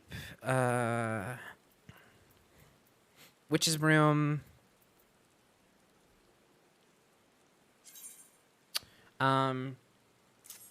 Didn't watch the start. I knew there would be spoilers. Here's the thing. I don't. Well, this is depending on where you are in the story, but like, for me, who like has only played up to like I just finished Stormblood. I'm still in the patch quest for Stormblood. There was nothing particularly spoilery. It was like a very teasery trailer. It wasn't super gratuitous with its story content. So I'm still totally cool. I didn't pick up on anything that I didn't already know while watching the early thing. Okay, if you just started Stormblood, actually, there's a very specific development that would be spoiled by the trailer that I forget if it happens in the Heavensward patch quest or if it happens at the beginning of I think it happens in the Heavensward patch quest. Did you like start Stormblood officially?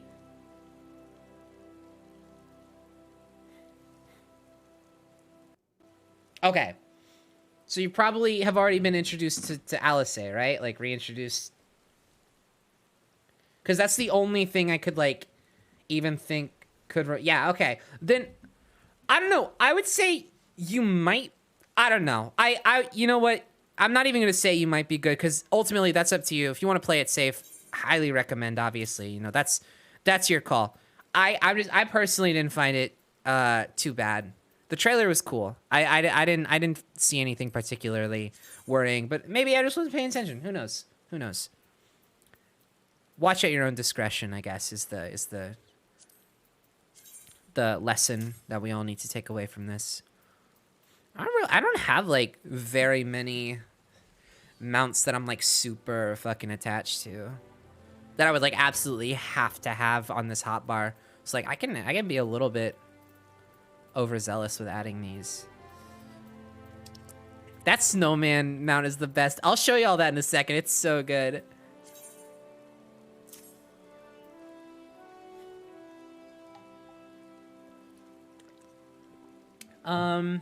I'll put the kingly peacock there. Why not? Why not? I'll also put nightmare.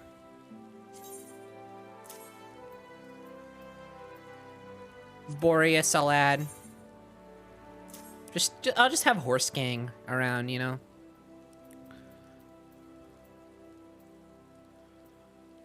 Mana cutter I'll put there. And I'll stop there. I'll stop there for now. I want to show y'all what did I say? Oh, the snowman. Here, watch this.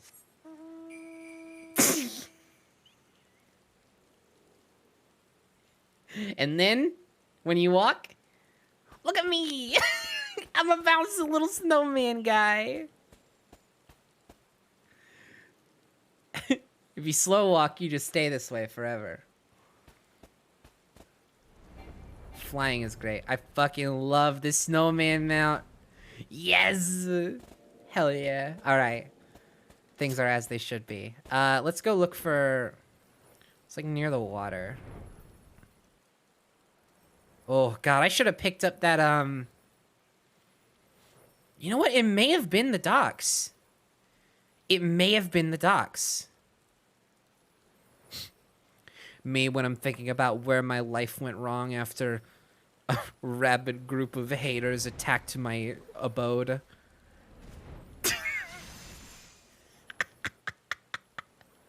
God, what a fucking wild cut. What a wild cut. What a wild joke construction.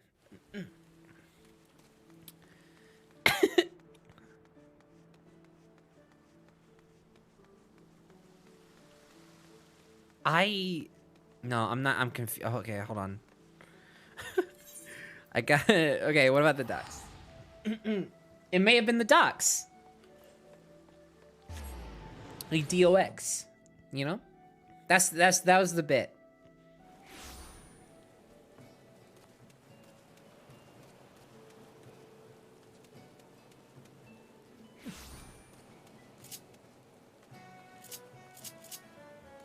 Okay.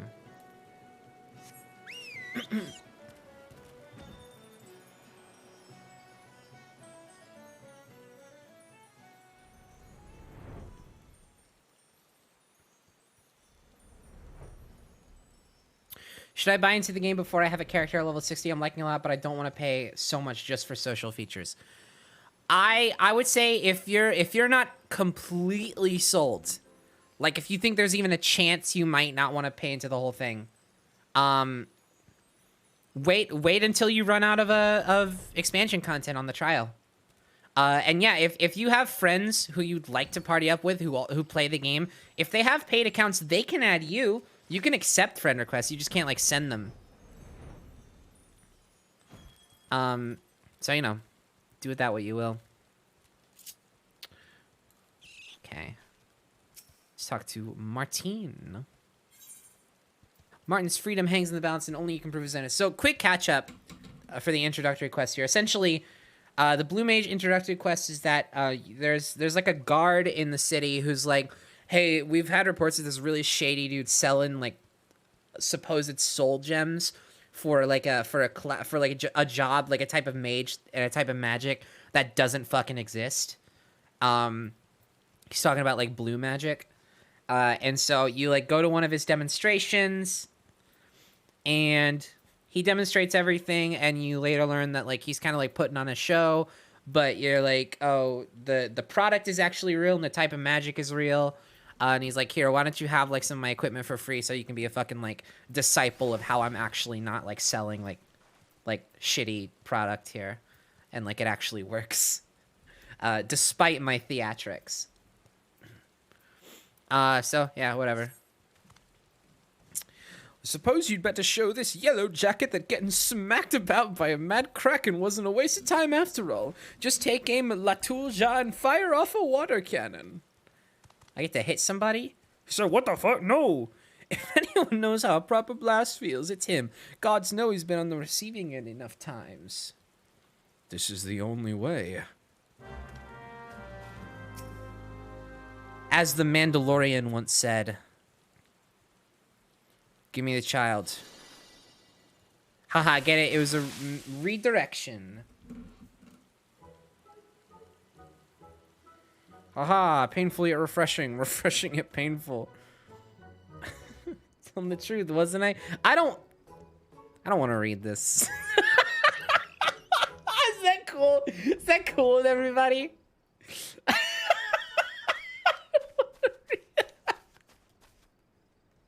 I get so fed up with the side quests. They're not even because they're bad. I have such a short attention span for anything that isn't the main quest line.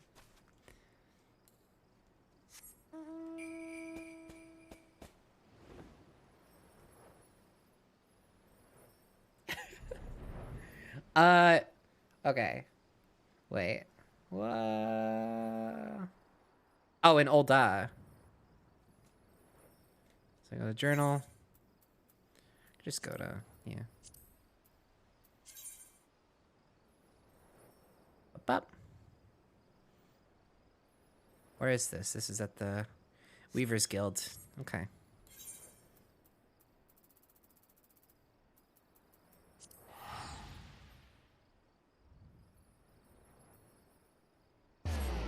Is there any way to make a character look neutral in this game? What do you mean? Like gender? Oh, okay, you clarified. Yeah, you can make somebody androgynous, I assume. There's no like literally actually like gender neutral option, unfortunately, but you could probably make something. I mean, they got like yeah, you could I assume you could do something along those lines. At least, you know, supplementary. That twirl is I like doing the twirls. I do the twirls whenever especially when I play a controller. It's a lot of fun. I just do this shit all the time. Oh, I'm going the wrong way.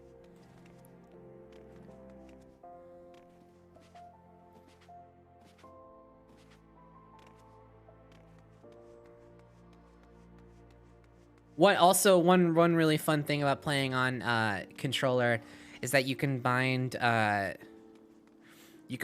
sprint to like left click, which just feels so natural. It's so fun. It's just like, oh wow, I'm playing a video game. That's what a lot of video games do, is when they do it.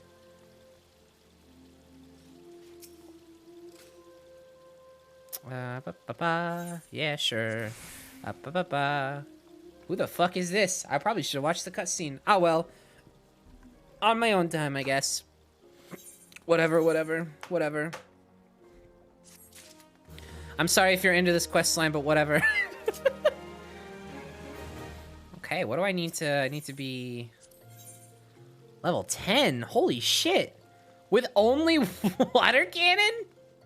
What are you taking me for? I haven't even leveled up to 2. Alright. Do I have, I don't have hunting logs, do I? No. Wow. Okay. Blue does get bonus XP. That's okay. That's pretty cool, I guess. I wonder. We'll probably head to. Let's go like Wineport.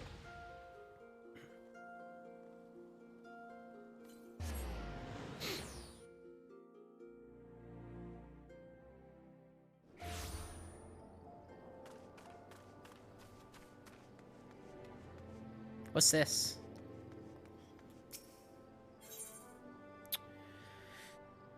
Adventurers Guild. Oh, leaves. I haven't even unlocked the leave quest in Wineport. Whoops. Whoopsie. There's a lot in this game that I haven't fully utilized. And that's fine. That's okay. I have a good time. That's what matters the most. I'm gonna grind for a second on some of these Ooh, this is a bad place to grind. Wait, what am I doing? I forgot. Each area is like specifically leveled. No, I gotta go to fucking like yeah, Central Shroud. Yeah, that's a good one. Maybe. Or I could just go to like New Grid Ania.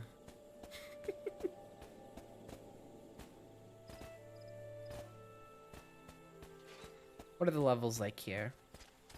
I could go to New Grid Ania and then go right on the... No, you're level 10. You're not going to be good for me. Oh, my bacon, I'll tell you something. Bacon is good for me. I promise you one thing, okay? If there's not a single food in this fridge that you like, I will buy you a piece of junk. Is that a deal? No, I keep losing at deals, and I'm not gonna make a deal anymore. I'm leaving, and you can't stop me.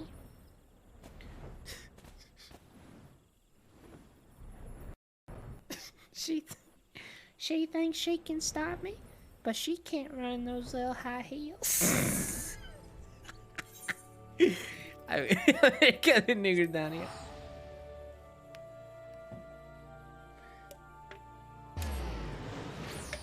Y'all ever seen that?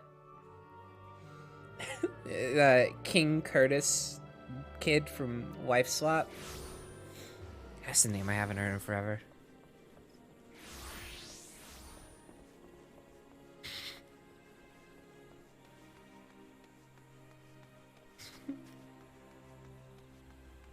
very calm day until this. A bump in the road comes, and she beats sarcastic.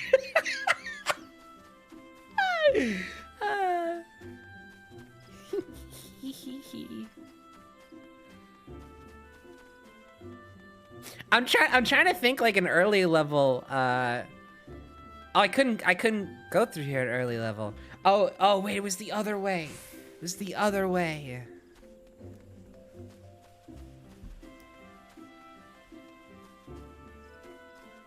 A bump in the road comes. I really gotta redo my soundboard. I gotta start writing down when I think of soundboard shit.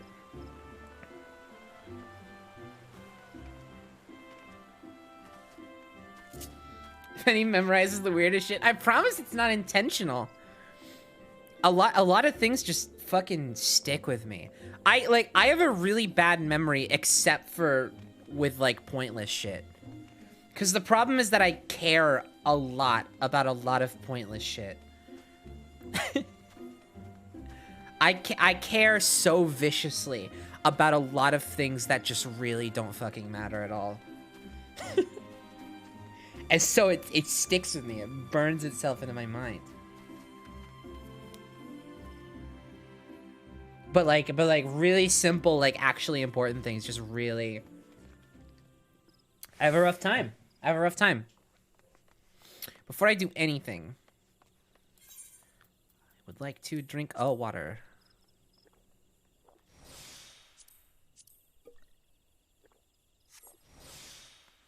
Okay. Let's begin. Oh, that shit was powerful. Fuck yeah, fuck you. I'm sorry, you're just a ground squirrel. You didn't deserve that.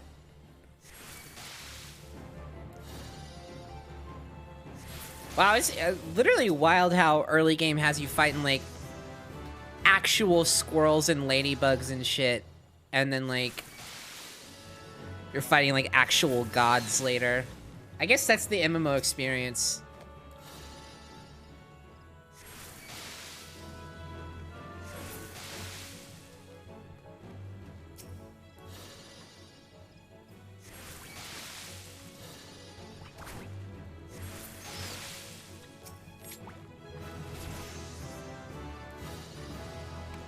Oh, I'm feeling the XP boost.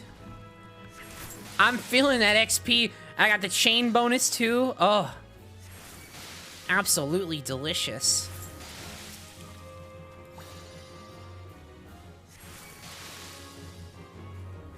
It's just RPGs in general, even. Yeah, I know, that's fair. That's fair. You upgrade so early on. Yeah, you upgrade so early on in Final Fantasy XIV, though. Like, yeah, the first god you kill is at like level 28. Exactly, Alexa. It's so soon.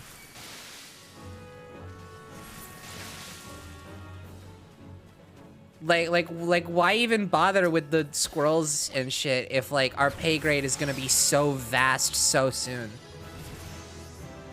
You're telling me you can't make some like level 1 like low level thugs or whatever? Low level, like I'm playing a Spider-Man game.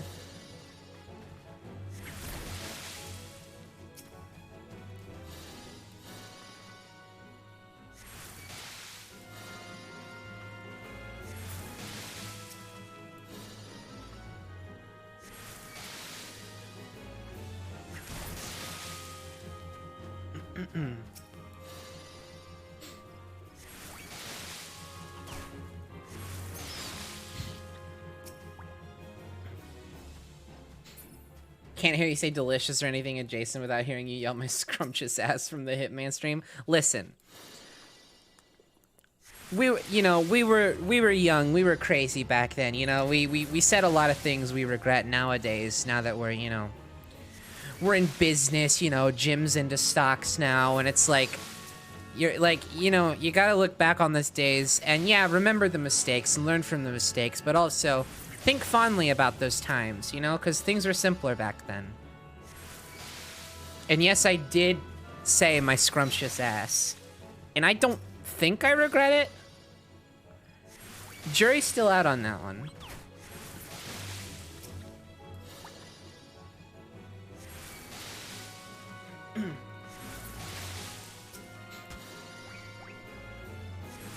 I don't even remember. I was so fucked up back then.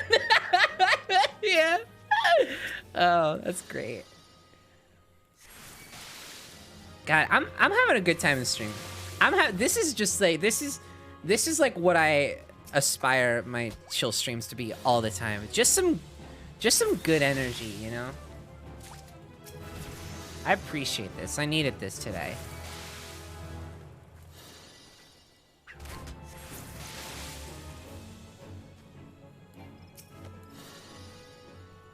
Maybe, okay, we're level 5 now. Maybe I could level up from the ground squirrels. Hiya! Tree ant sapling is a little bit too high profile for me.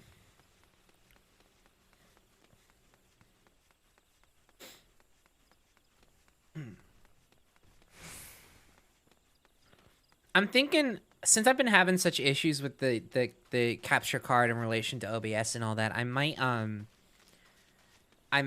at a certain point actually switch over to PC and just like plug my controller in.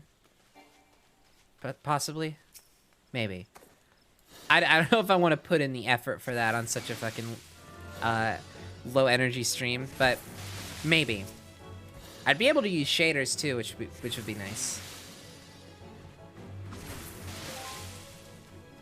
See, playing the console version is really great. One, for developing controller muscle memory in the first place, but also, like, I can play it, like, on my couch, which is, like, oh, it's so good. The lounge potential of console 14 is so choice. So choice.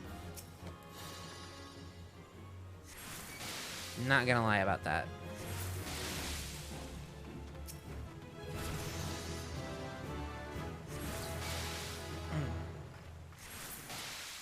What's, wrong. What's the first dungeon is 15. And they say, you're more likely to run into spells if you're in, like, a level synced duty of some kind.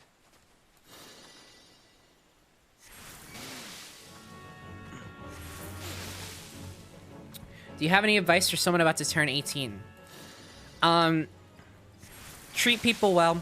Treat yourself well. For certain. Do your best just to be, you know, a kind and welcoming person. You're gonna run into a lot of situations where, you know, your efforts to be a good person and to treat people kindly and with patience isn't always gonna be rewarded with them doing so in return. That is not a weakness on your part. You know, take things as they come. There is no pressure to get things right, especially where you are right now. You have a lot of growing to do. You are, I would say, it is likely you are, like, very far from the person you are going to grow to be. And that's okay. That's, like, totally fine. That's a real thing. That's a natural progression. You are still extremely young, and I don't mean that, I don't say that to be demeaning. I say that because there's a lot of potential, just based on who you are and who you can be. And, you know, be excited about growing. Be excited about improving. Be excited about experiencing as much as you can be. And otherwise, just do your best. There's no pressure to, because, you know, when you turn 18, I think there's this inherent societal pressure where it's like, oh, you're legally an adult now, and I think the implications of that, I think people assume too much from the implications of that. Truly and honestly, though there may be some people in life who, you know, make you feel this way, like, it's not gonna be a light switch. You know, you're not gonna wake up on your 18th birthday and be different or even need to be different. You know, it's gonna be a lot more gradual than you might expect or fear or hope for. However you feel about it, it's probably gonna be a little bit more of a gradual process to grow into what you and others would consider a more complete adulthood. It's okay if you're confused about shit. I'm 22 years old. Last year, I moved out of my parents' house for the first time, and I honestly, for the life of me, do not know what I'm doing. Like, half the time. I'm just fucking winging it. And you know, a lot of adults in your life will not give you this impression because they're too busy trying to figure it out to, like, properly communicate that they are just trying to figure it out. But, like, I would harbor a guess that a lot of the adults in your life are winging it a lot more than you might think they are. We're all in this together. We're all just kind of taking things as they come. And yeah, you're going to get better about things. You're going to grow into a better sense of intuition and maturity. And that's great. You know, be excited about that. But, you know, you don't have to have everything figured out. I think that's the most important thing. And you don't have to be insecure about not having everything figured out. I think when I was around your age and, like, a little bit younger, I went through a lot of shit in, like, my kind of like my preteen years that really set a precedent for me and, like, kind of put me in a position where I had to kind of force myself to be a little bit, or at least to, like, act a little bit more mature than I actually was. And I was acknowledged for that. I had a lot of people tell me, like, you know, I went through some crisis, which I won't get into because it's, like, way too fucking real and not the point. But, you know, I went through a few key things that were, like, really traumatic experiences for me, and I had to kind of, you know, just, like, buck up and take it. And then, you know, I had people express to me, like, hey, you know, you've been so mature throughout this. And at the time, I took that and, you know, instead of taking it as just, like, a momentary acknowledgement of the good that I did in that situation, I took that as an expectation. I said, I told myself, I said, like, they think I'm mature right now, and if I lose that, then I will have failed. Is kind of what I instilled in myself. I created this expectation for myself where I felt like if I then, like, not became less mature, but, like, if I stopped trying to be ahead of where I was or where I was supposed to be, then I was failing and I was losing something. And if you have ever felt even remotely like that, if you've ever felt like if you are not ahead of the curve, then you're losing something, please don't tell yourself that, because that's not true. It's really not true. You have no obligation to be anything more than who you are and who the best version of yourself is, and at your own pace. And of course, again, that's not an excuse to not address issues or not change or to be afraid of change or to be afraid of examining yourself and your habits and you know, your relationships with people. That's extremely healthy. It's extremely healthy to take stock every once in a while and say, like, how am I doing? How are people responding to what I do? But, you know, you shouldn't feel like you're lagging behind. Because chances are you're just kind of doing the best you need to do, and it's gonna be okay. I think ultimately, to sum it all up, and I think the closer is that, you know, it can come across as a pretty cliche thing to say, but it's viciously true that, like, do your best and it's gonna be okay. I think is the most important thing. Level up. Oh, I got a new fucking thing. Wait, what is that? Wait. Hold on. I gotta look at that. Wait. Okay, I'm gonna kill this ladybug. Then I gotta look at that. Yeah.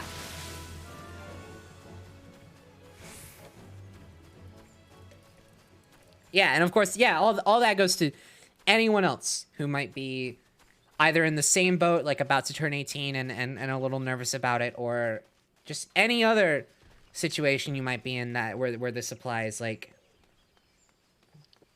you're okay. Do the best you can. That's all we can do. Oh, for me? You shouldn't have. Sophie rating with a party 82 Sora's Boot Scoot special. Whoa, that does sound pretty special. Oh, holy moly. the contrast in this area right now. Thank you so much, Sophie. Hi, how'd your stream go? Lowers target's intelligence and mind by 10%. Uh-oh.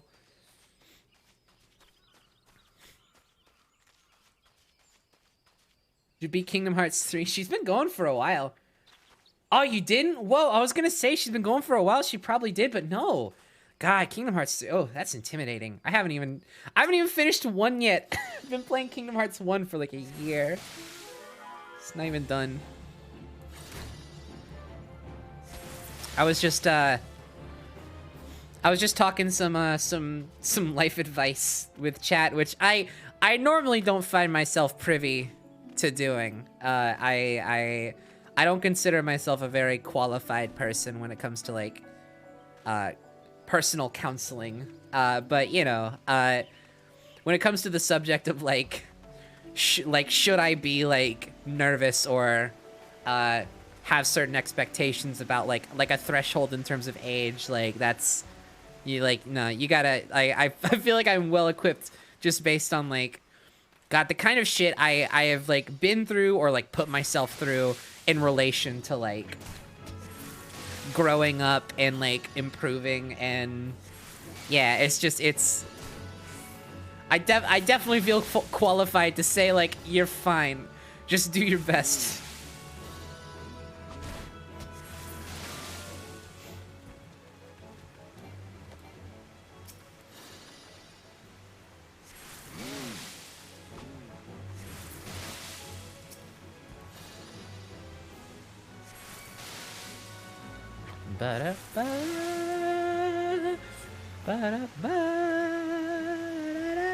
Did I do the yokai stuff? I did. I mean, yeah, I got Blizzaria right here. I did some of it. I didn't do all of it. But, yeah, there were a few real cute ones I, like, for sure needed to have.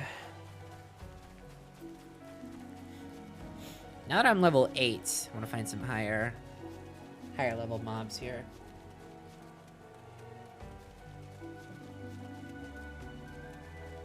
Yeah, that's Yokai Watch. They had a Yokai Watch event. It was super neat, super neat.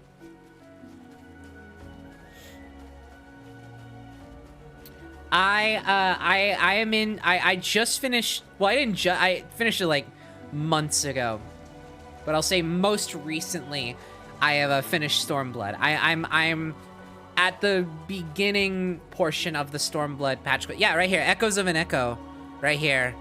I'm in the Stormblood patch quests. I haven't gotten to Shadowbringers. I wanna, whenever I'm just now getting back into the game after like a pretty sizable hiatus, just because I got burned out a little bit. It happens. But I'm just getting back into it the past couple days, and when I'm like fully in, you know, when I'm feeling like I'm in, I'll get back into Shadowbringers, or I'll play through Shadowbringers. Whoa! What'd I get? What'd I get?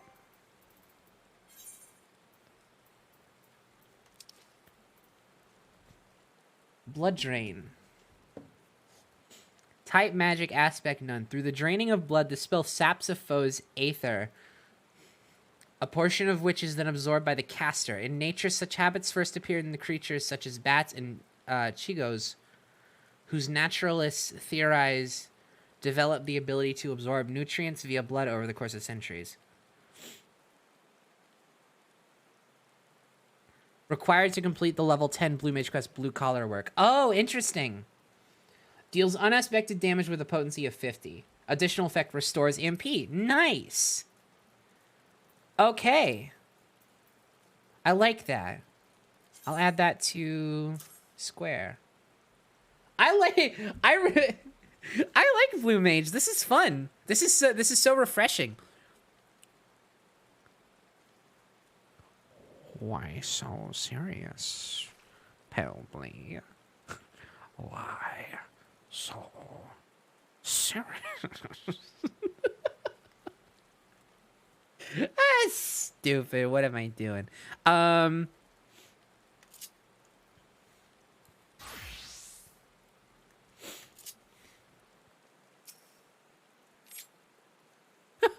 Oh god, the camera locking on like that in silence is so so ominous.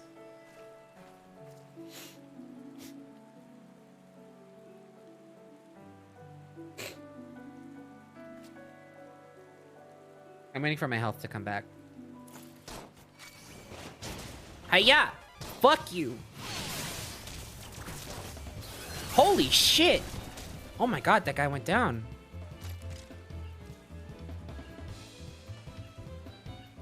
Is that it? Oh. That must have been a hunt of some kind, but I don't know for what.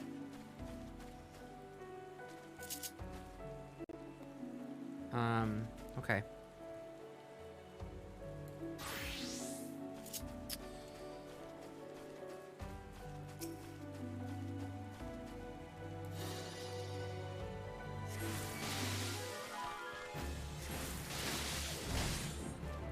Guess I didn't have the bounty for it. Yeah, that makes sense. Oh, fuck. The lag on escaping those is sometimes egregious. Oh, there you go.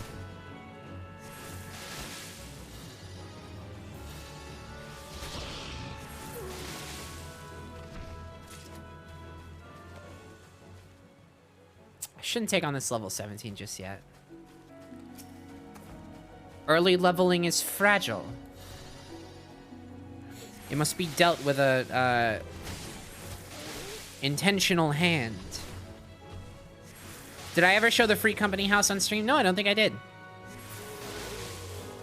I know it was a marble stream that we got it, but I don't think I ever showed it on one of my streams. I'll show it off in just a second. It's improved a ton since I think it was last shown on stream, unless Katie's shown it off on her end, which she probably has. But I honestly, I haven't even been there. I haven't even been around for most of all the cool shit that's there now. I assume a lot of it is Katie. Katie just fucking popping off with the interior design skills, but it's still technically my house, but my room, my personal quarters are bare fucking bones. It's really funny. I'll show that off now. I'll show that off now. Let's go to the estate hall.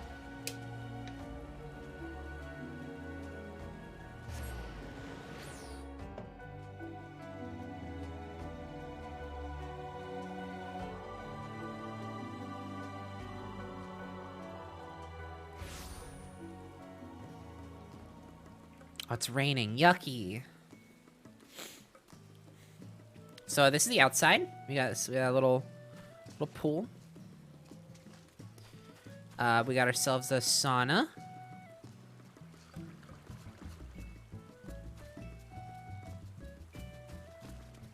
Little front porch. I love this. Love this so much. Sit on ground when there's a chair right here.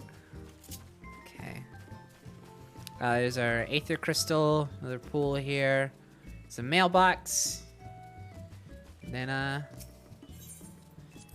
let's see the inside.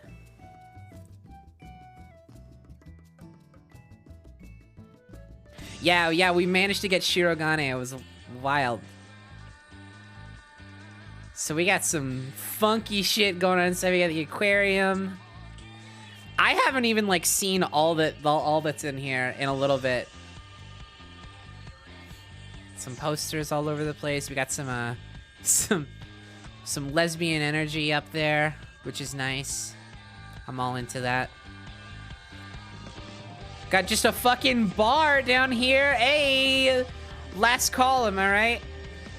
And then the kitchen slash like cellar.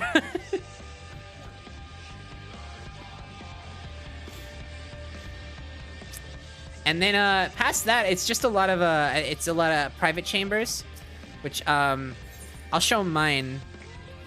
Watch this. Watch out. Watch the difference in impressiveness.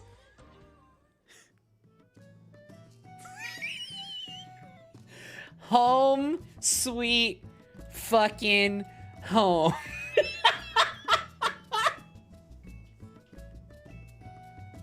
This is my room. This is all I got. This is all I got. Yeah, look at this dude on the wall.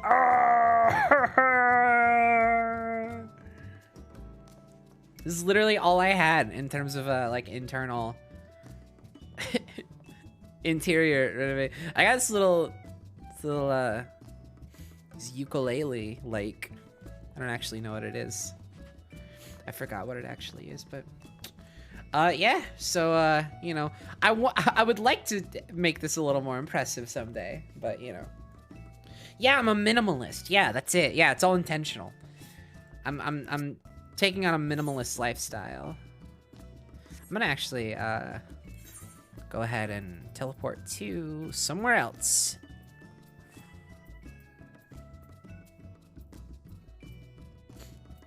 What's Quarry Mill got going on? Yeah, Pen, I got a few new outfits. You want to see? This is my blue mage outfit.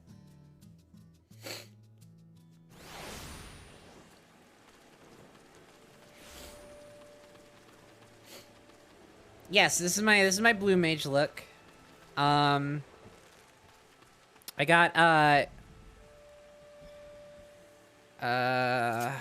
different look for Samurai and Machinist. I'll switch to Machinist real quick. This is my current look for Machinist.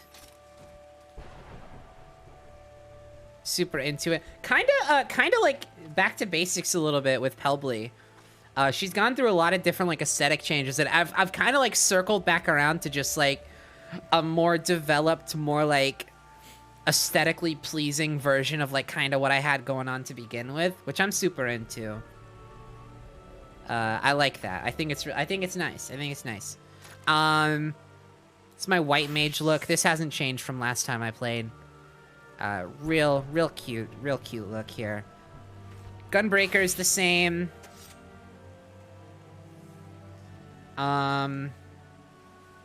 Dancer's the same.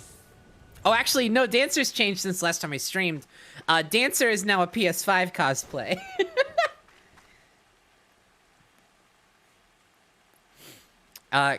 Like, and that's not even a joke. This is literally what that's intended for this to be. It's a PS5 cosplay. Yeah, and like my Weaver clothes are still the same. Yeah. Pretty simple stuff.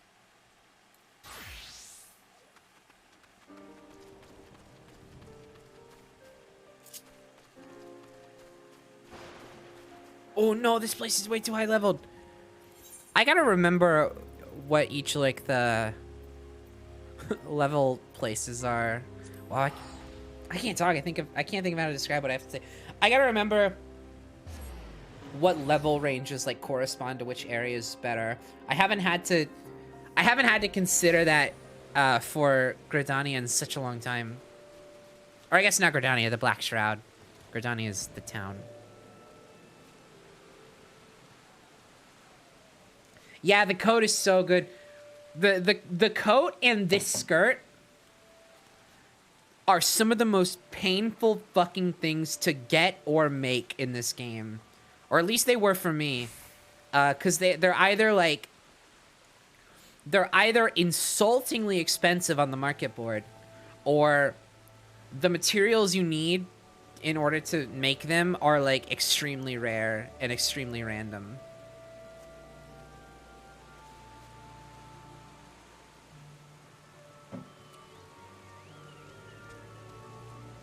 And also, you have to level up Weaver like crazy to make them in the first place.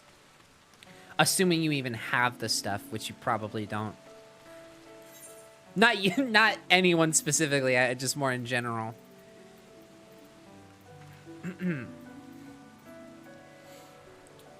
What am I? Oh my god. Okay, hold on. I need to look at the actual map for this.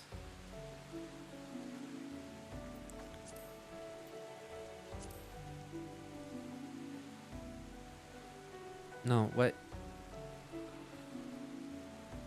That's Corythus. Ogredania.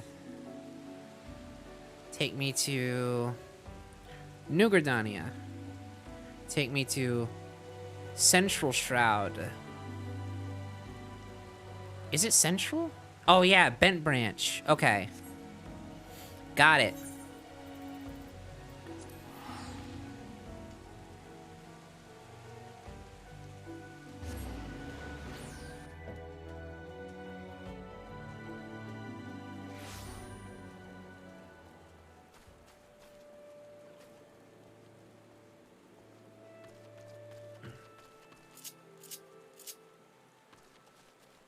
I'll get on my funny horsey.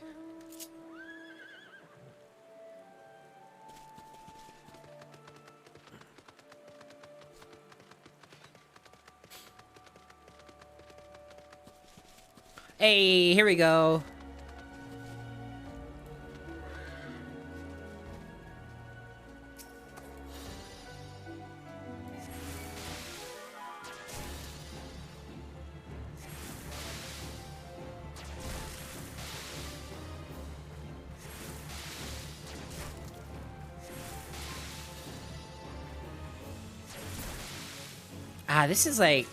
This is really reminding me of early game, and especially early game streaming. This takes me back.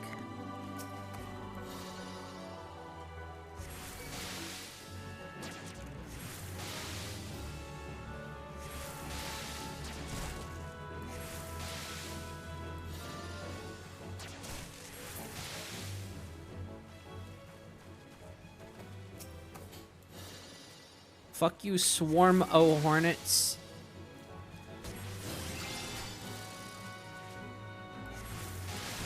I like the aesthetics of these attacks so far, I'll say.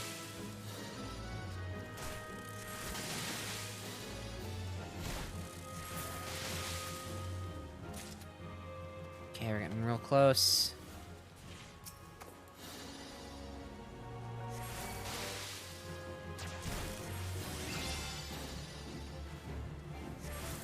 How long have I been playing 14 for?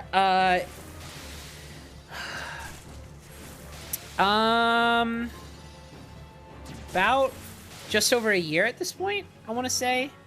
I started in... Wait, did I start in 2019 or 2020? No, I definitely started in 2019. Wait, okay, wait. Yeah, okay, started in 2019. I started in October 2019, so it's been a year in October 2020, and then it's fucking February now, so... yeah, just over... Not just over, a year and like 4 or 5 months. 5 or 6, I don't know. Over a year, like almost a year and a half. Admittedly on and off. I take pretty large breaks whenever I break from this game, but whenever I come back strong, generally. There have been a couple times where I tried to come back and it just like didn't work out. Like I just wasn't feeling it. But normally when I come back, I come back pretty hard.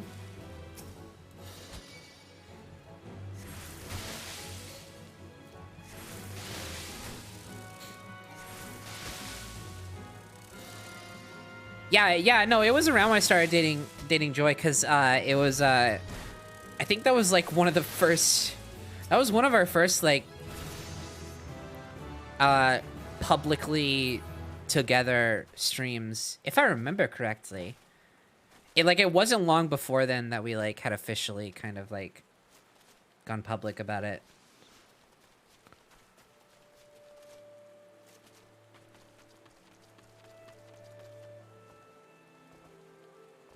You know, it may have, yeah, so it was like a month before then that we started dating. like officially. Like we agreed that those were the terms. Those were the terms. We agreed that that's what was happening. Like beginning of October. It was like it was like last day of December, first day of October. That threshold was when that happened. And then it was around Halloween that we started doing the Final Fantasy streams. The first one was at the end of that Jackbox stream, which I remember as being close to Halloween, closer to the end of the month, because that's when I started doing that. Well, actually, wait. I may have just had the Halloween aesthetic overlay for like most of October. I literally just typed October into the YouTube search. What am I doing?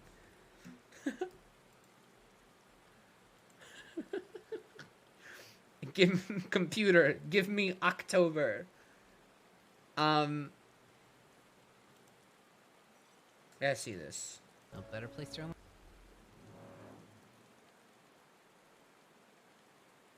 Oh, wait. I was gonna say November. No, that's not true. No, this actually won't give me the right date, because this is I posted this archive like pretty long after, I guess.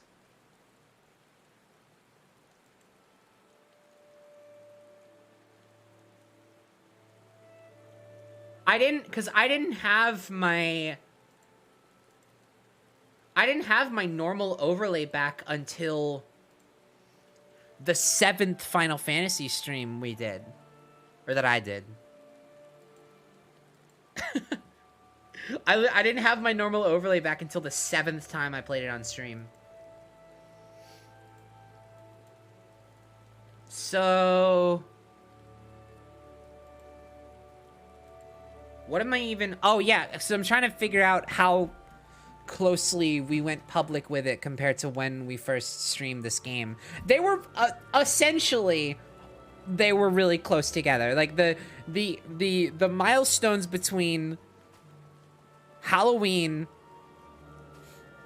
Marble and I's first time playing Final Fantasy, Marble and I going public about dating, all those flag points, whatever the fuck, are really close together. So that's fun. All right, I'm headed back to old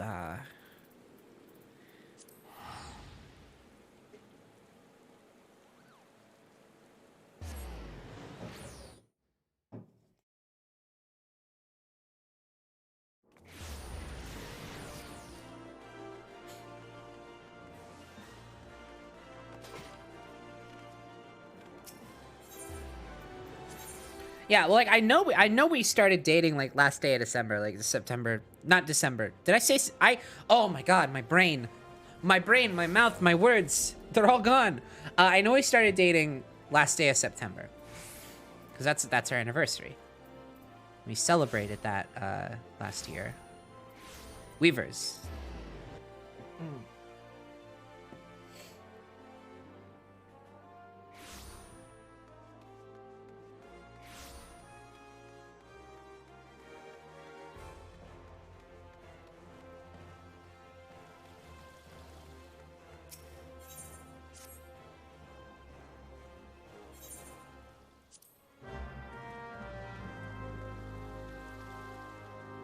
Bum, bum, bum, bum.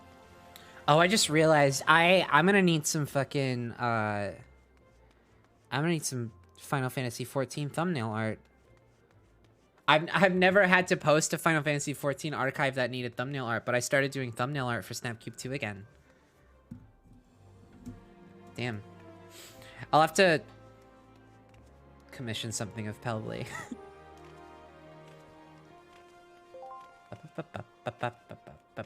I might contact Katie for that.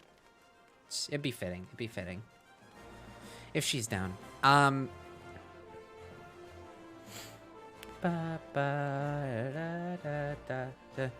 What? What am I doing? Oh, yeah, doing Blue Mage. Rendezvous with Martin at Spineless Base in Central. Sorry, my brain is all over the place right now. Central Thanolin.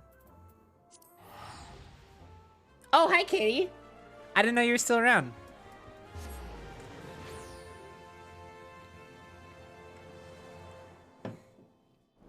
I've been meaning to talk to you soon anyway, Katie, because we gotta start working out some fucking one. I have like I don't want to keep asking you for assets that like are really close to when I actually need them, because I recognize the last few things I've had to ask from you are like really quick turnaround time.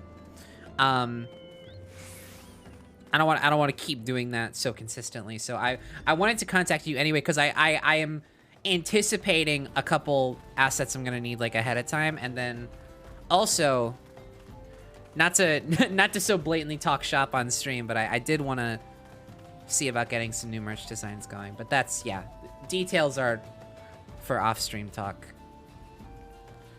Where is this person? Aha, there we go.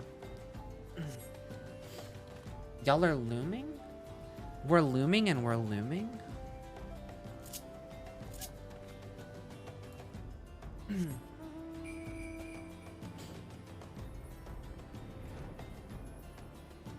Hey, how are you looming like that?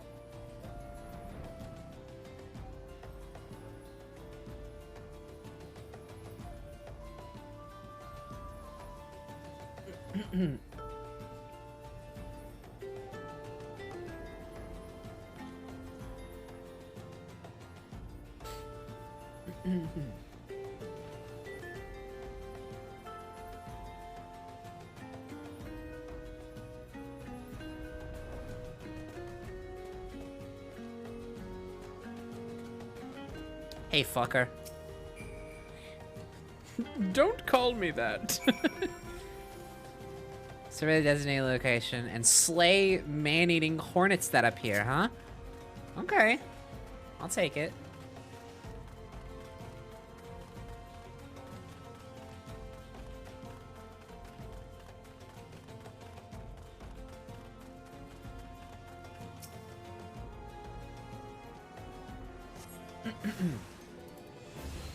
Uh-oh.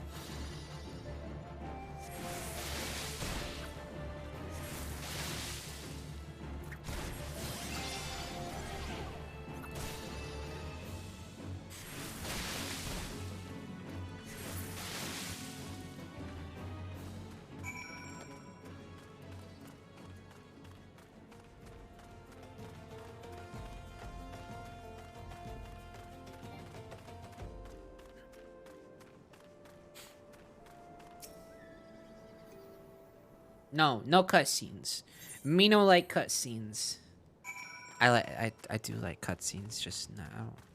Job quests I don't tend to pay attention to the story content for. I gotta go all the way back to Old Odd? That's it? God damn. Don't tell me the next quest is gonna be like a level 15 one. Why did I scroll all the way down there?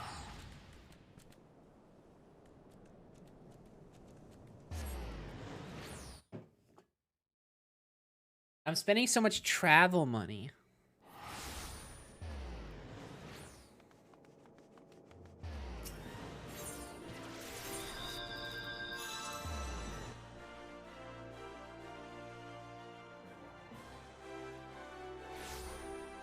No, you can change the menu color. Yeah, there's a themes option. Here, I'll show you. It's in a system config. It's in theme settings. You can do dark, light, or classic. I like light. I like light theme. It's real nice looking.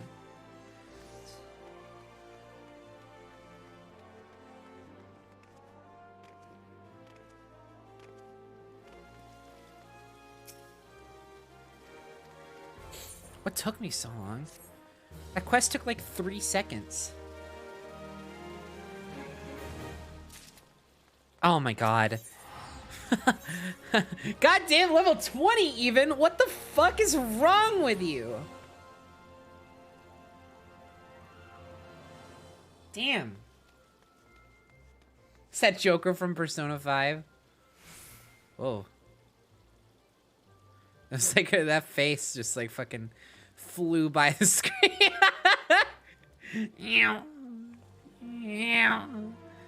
Yes, this is Joker from Persona 5. No one else.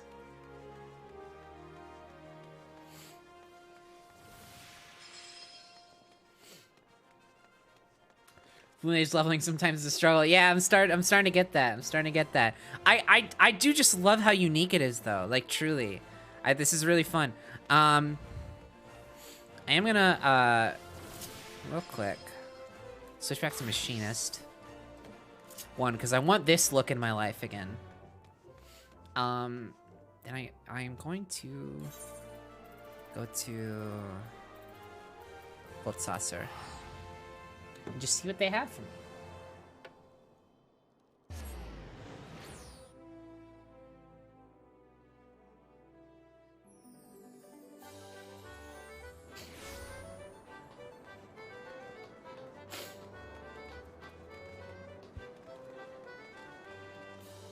Yeah, the fashion in this game is top notch. I mean, it's like it's like half the reason I like got as into it as I did.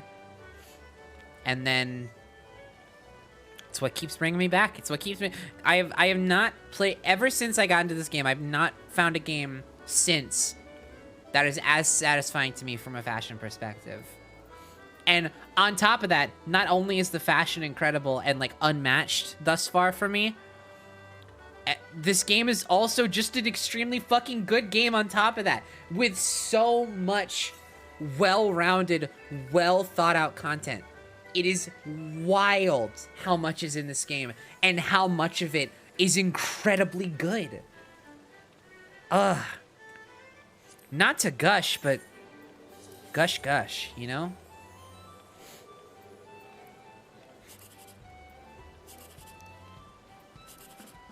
Ooh, okay.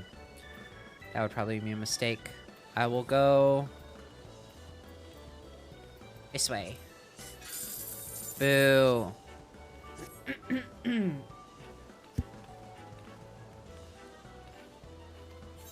Yes, I'd like to play again.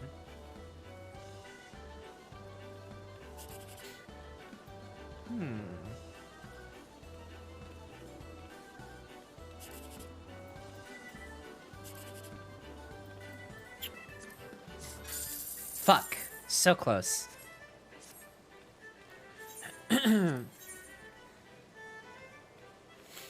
Okay. So I know it's not gonna be that, so I'm just gonna disregard that entirely.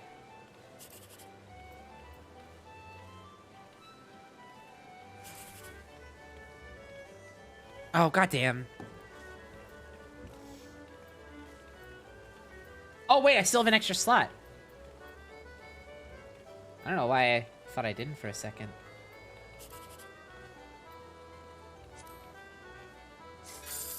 Damn. Better than the last two, but... Damn. Is there anything else going on? Oh, Air Force One. Oh, this is probably gonna suck on a controller, but I'll try it. I'm incredible at Air Force One on mouse. Not that it's particularly hard. What is this, round square?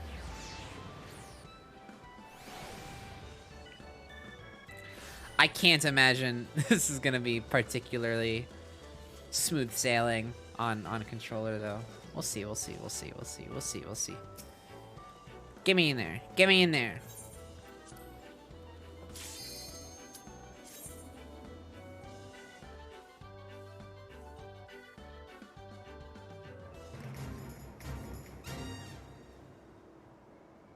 Oh, yeah, alright.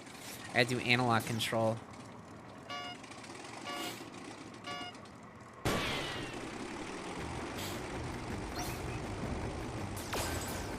Shit.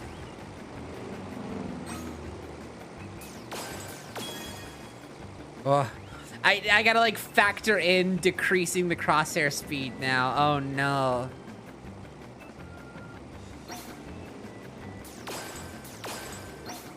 Okay. Doing okay so far though. Maybe they balance this for controller, which is why it's so viciously easy on a mouse. Because you're like working with just like an inherent advantage. Maybe.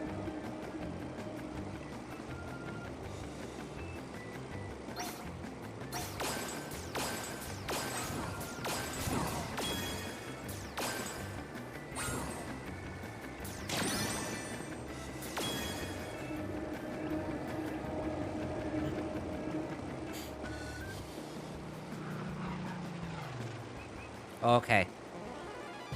Bonus point round. Not looking forward to.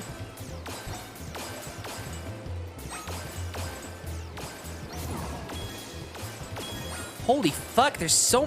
Whoa, my god, no, there's so many of them. Oh, no. I'm not used to them running out like that. Oh, I usually get it perfect. Fuck. Ah! Damn it. It's doing so well. Damn you, controller. Just realized I could use a touchpad. Oh. What the fuck? Do you see there's a blue one that's spawned all the way to the right? Oh, because it's right here. Okay, I was gonna say, what the fuck is that about? Didn't even give me a chance. Oh, that's rough. That's rough. Boo. Boo.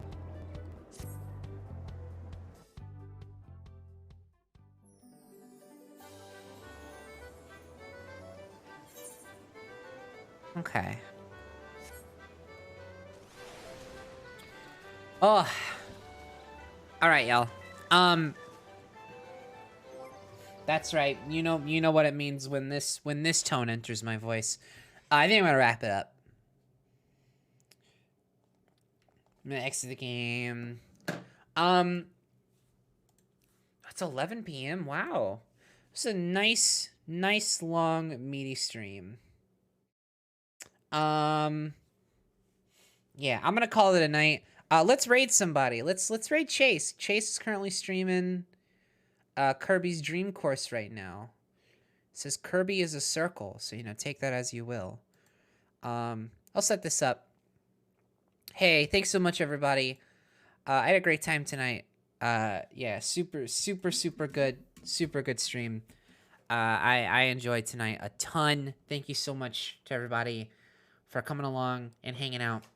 And thank you so much to all the donations and all the subs and whatnot. Again, oh yeah, as a quick reminder, just in case you missed it, sub-exclusive Discord server is open for business! !Discord in chat if you would like to know more about that. If you're subbed and you want to join a sub-only Discord server for the Snapcube streams, it's open. You can join it.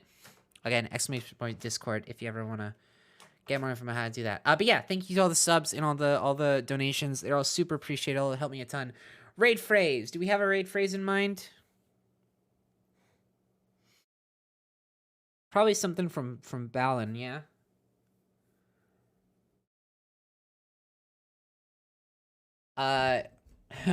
Farmer, nah, superb owl is too specific, it's too general, it's too expected. Farmer Ted. Yeah, just say Farmer Ted when you get in shades. Shades? Oh. Feel free to tell him I just called him Chade by accident. When you get into Chase's chat, say Farmer Ted. Any which way you want. Chadies? Isn't that that roguelike people are really into? Thanks so much, everybody. Please be good to yourselves. Please be good to others as well. Do something nice for yourself if you haven't in a while. I am hopefully gonna be relatively on schedule this week. That's the plan, at least. So, be on the lookout for that. If this is your first stream, I hope you had a great time. I hope you'll consider dropping a follow and turning on notifications so you know when these are happening in the future. I will see y'all real soon with some more delicious content. Sorry. Bye.